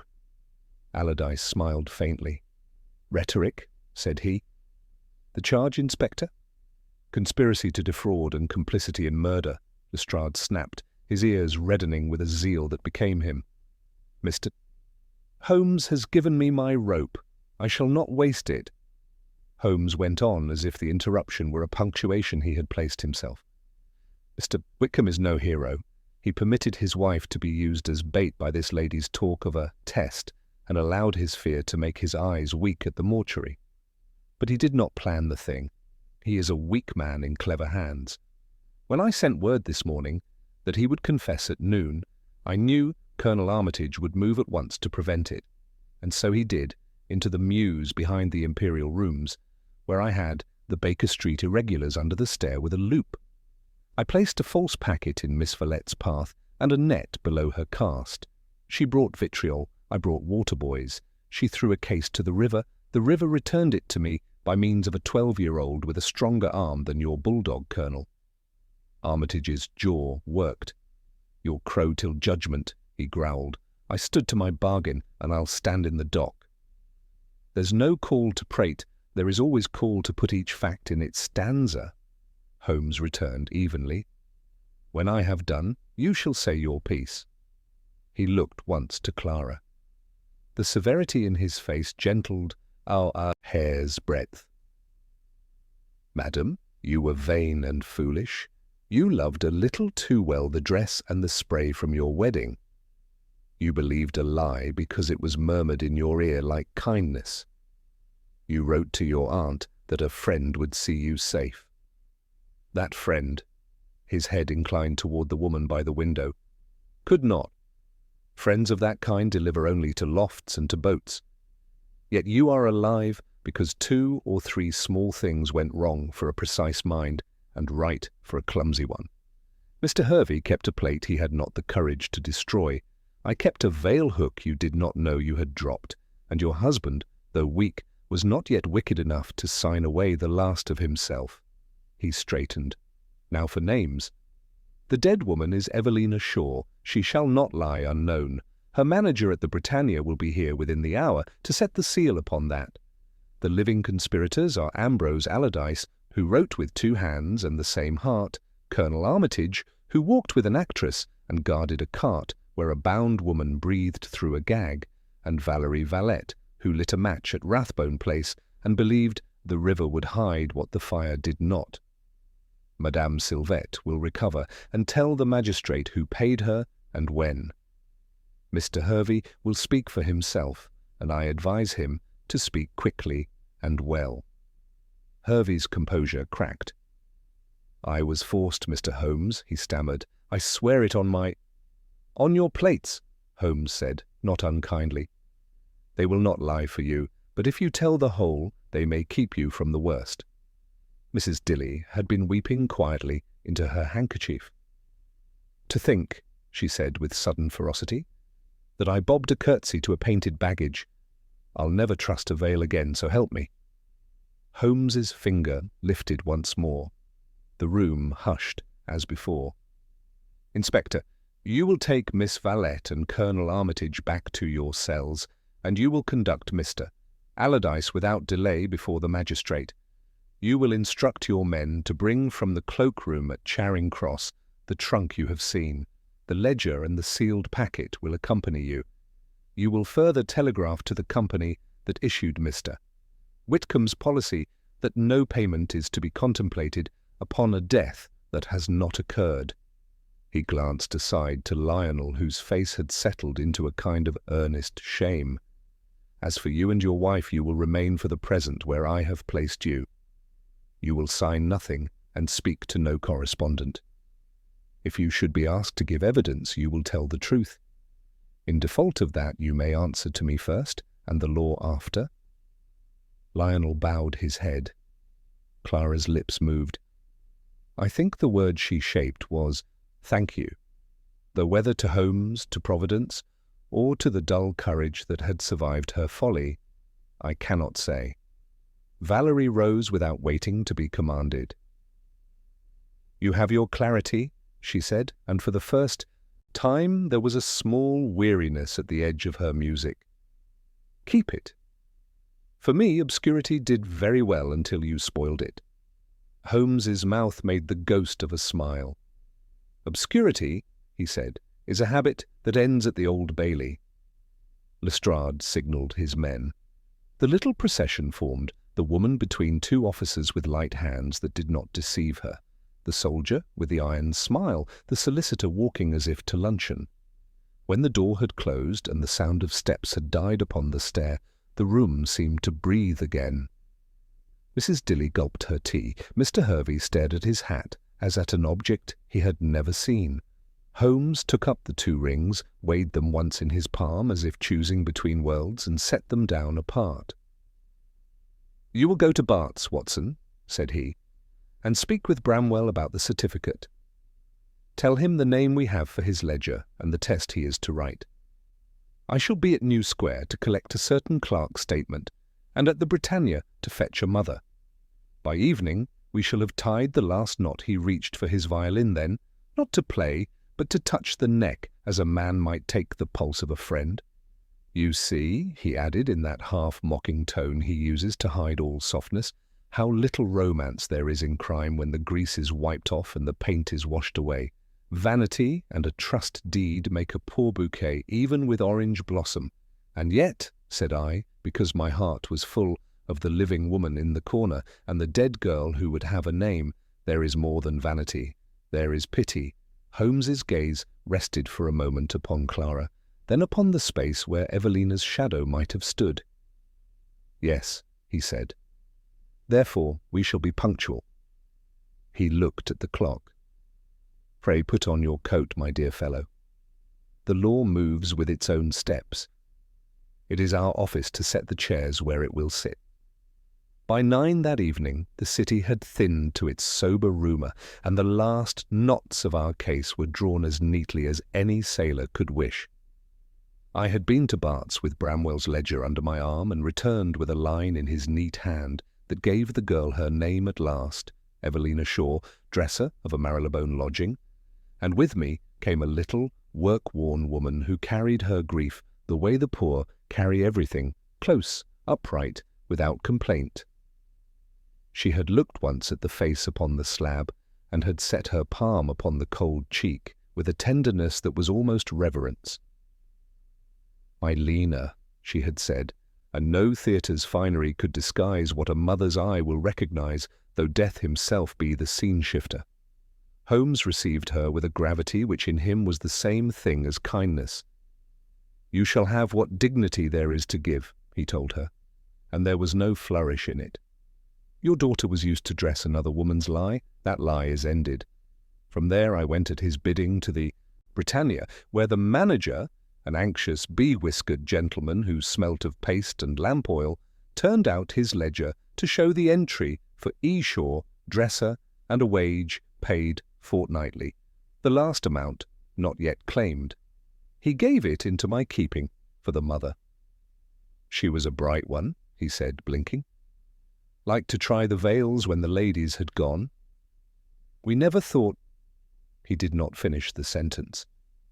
I took the little packet and came away with his grudging blessing on the police, a rare commodity in that world. Meanwhile, Holmes had been to New Square to pry loose the final admissions from Allardyce's clerk, a whey-faced youth with a conscience too newly sprouted to stand against his master's hand. Under Holmes's cool questions, he had traced without embroidery the road by which the scheme had travelled, the settlement drawn with its cruel reverter. The knowledge of Whitcomb's youthful fault kept these 10 years like a snake in a glass jar, the overtures made to Valette when she first came across the Channel with her paints, the recruiting of Armitage, late of a regiment, where the only obedience he had learned was to money, and at last the choice of Evelina Shaw, because she liked orange perfume and finery, and would come when a grand lady smiled. Allardyce had supplied the law, Valette the arts, Armitage the fist. It was as orderly as a conveyance and as heartless. By 10:30 Lestrade sent a boy with the evening's dispositions. Armitage had found his pride unequal to seclusion, and had begun to speak with the vehemence of men who wish to be mistaken for honourable because they stand erect when they lie. He would swear, he said, to Valette's hand in the cordial, to Allardyce's money in his palm, and to his own ignorance of poison, a claim the magistrate might believe if he were inclined to charity. Valette had smiled when told of his talk. "Soldiers," she observed to the wardress, "always lose their tempers when the guns are taken away." She had asked for paper and had been refused. Allardyce maintained the chill of a gentleman disputing a bill at a club, but said nothing. Hervey had written, at Holmes's suggestion, a clean, trembling account that, if it did not absolve him, at least set his complicity at the coward's rung rather than the villain's. Madame Sylvette, restored by brandy and a stern matron, had named her customers and the coins, and the nurse, Mrs. Dilly, stood ready to swear with evangelical fire to the nod she received in the gardens, and the hour upon the barracks gun's echo. At 11 we gathered once more in Baker Street, not for rhetoric, but for bread. Holmes, who will eat when the head allows, accepted Mrs. Hudson's tray, took a single mouthful, and put the plate aside. His eye had that clear, distant light I have learned to love. It means the storm has passed and the sea has found its level. "Let us not forget," said he when I had given him Bramwell's certification and the manager's ledger, "what made this possible. Not the poison only. Poison is a vulgar instrument. Not the soldier, There are 1,000 such to be hired in any city, not even the actress. A mask is worth exactly the man or woman who wears it. No, Watson, paper. He touched the folded settlement with one finger. A clause as thin as a hair, placed where no romantic eye expects to find murder, on a trust deed. The smell of orange blossom is for fools. It was ink that did the work. I wonder, said I, that Mrs. Jameson did not cry out the first time she saw the clause. She saw what Allardyce told her to see, Holmes returned. He is her kinsman. She is a woman trained by life to obey the cleverer voice in the room. When I showed her this afternoon where her blotter had lost a page, and what signature had once lain upon it, she turned as white as her chrysanthemums. You will observe that I have sent her niece away from London for a season. The air of the country is sometimes a medicine even for vanity. And Whitcomb? Holmes's mouth took on that wintry quirk which in him passes for mercy. He will live, which is a subtler punishment than hanging for a man who has looked at the wrong corpse and called it love. He will have his bar still, but never his bar's bravado. If he is wise, he will attend to cases without sentiment, and to his home with it. He took up from the saucer the lighter ring, the true one, and set it gently on the hearth-rug. He asked me this evening whether he would ever cease to smell orange blossom in his sleep. I told him time is a fastidious housemaid. It dusts such perfumes away, but not the stains beneath. We were silent for a little while, listening to the city's far hum. At last, Holmes rose and moved to the window. The fog had thinned. The stars had found their small, hard voices above the chimneys. He spoke without turning. You recall, Watson, in the beginning, I told Lestrade that a woman cannot be in two places at once, and therefore nature was not insulted, only our wits. It was so.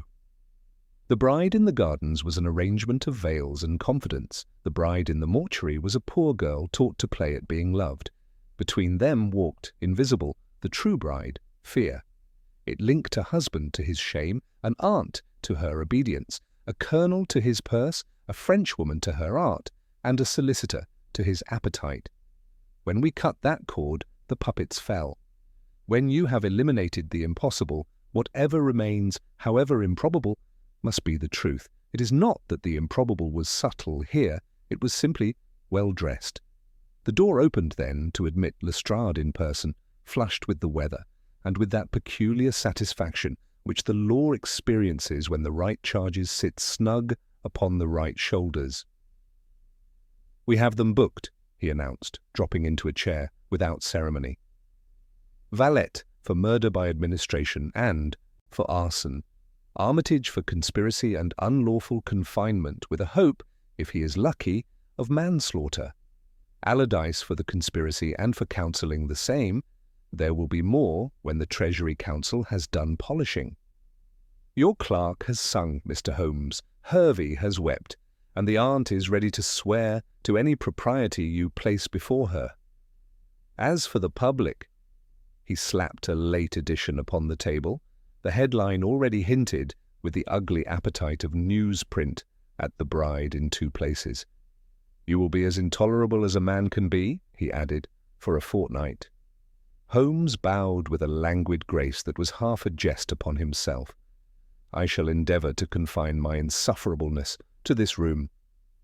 Lestrade grunted a laugh and turned to me. You saw the mother, Doctor? Poor soul. I did, said I, and could add nothing better. Holmes's glance softened. She asked for nothing, he said, which is why we shall contrive something. The theatre's men have a fund. I shall persuade them to open it, and if they will not, we will open it for them. There is no reason that the dead should be cheap, merely because they were poor. He took up the violin then, not to dazzle the air with Paganini, but to draw very softly a line or two of something simple and grave. It filled the room like lamplight. After a little while he set it aside. I have one question left, he said. A small one, but I fancy you will like it. Ask it, I encouraged, glad of any turn from death to deduction. "In the gardens," he said, "our witnesses agreed that the lady raised her left hand to steady her hat." "Why the left, when most lift with the right?" "Because the veil hook's fastening sat to the left," I hazarded. "Just so." The spring was loose. The actress, who had not worn such a hat before, learned quickly where the trouble lay. A trifle, but trifles build houses, and this one told me that the woman was accustomed to veils as properties, not as possessions. It is always the left hand with the stage's brides. The right is kept for gesture. He stretched his long legs to the fire. "There is a comfort, too, in the sergeant's watch set by the barracks gun. Much fuss has been made about the witness who is a poet and the witness who is a fool. Give me any day the witness who is a soldier with a habit." "And what of the aunt's chrysanthemums?" I asked, smiling in spite of myself at the memory of that small homily in horticulture which had enabled Holmes to lift a blotter without offence. "They endure the fog," said he. "It is a lesson for brides and barristers." Near midnight, when Lestrade had gone and the street's last cab had clattered homeward, I laid aside my pen. Holmes sat very still, his head back, his eyes half closed. Not sleeping, for Holmes never sleeps when a case has only just ended, but sinking into that inward cool the mind seeks when it has burned all day. I thought of Clara Whitcomb, who would wake tomorrow having been foolish and yet reprieved, and of Lionel, who would stand at his glass and see beside his own face 2 rings, one true, one false, shining like a pair of moralities. I thought of Evelina Shaw, who would have a stone with her name, and of the poor mother who would tend it. Presently, Holmes spoke, not opening his eyes. "You will write it as the bride found in 2 places, I suppose?" "I will," said I. "Add," he murmured, "that she was found in the end in only one, the only one that matters. The mortuary is a place, so is a garden, but truth is a habitation also, and it is as well, once in a while, to sleep there." He opened his eyes then and smiled without showing his teeth. "Put out the lamp, Watson. The odour of orange blossom has been sufficiently corrected for one day.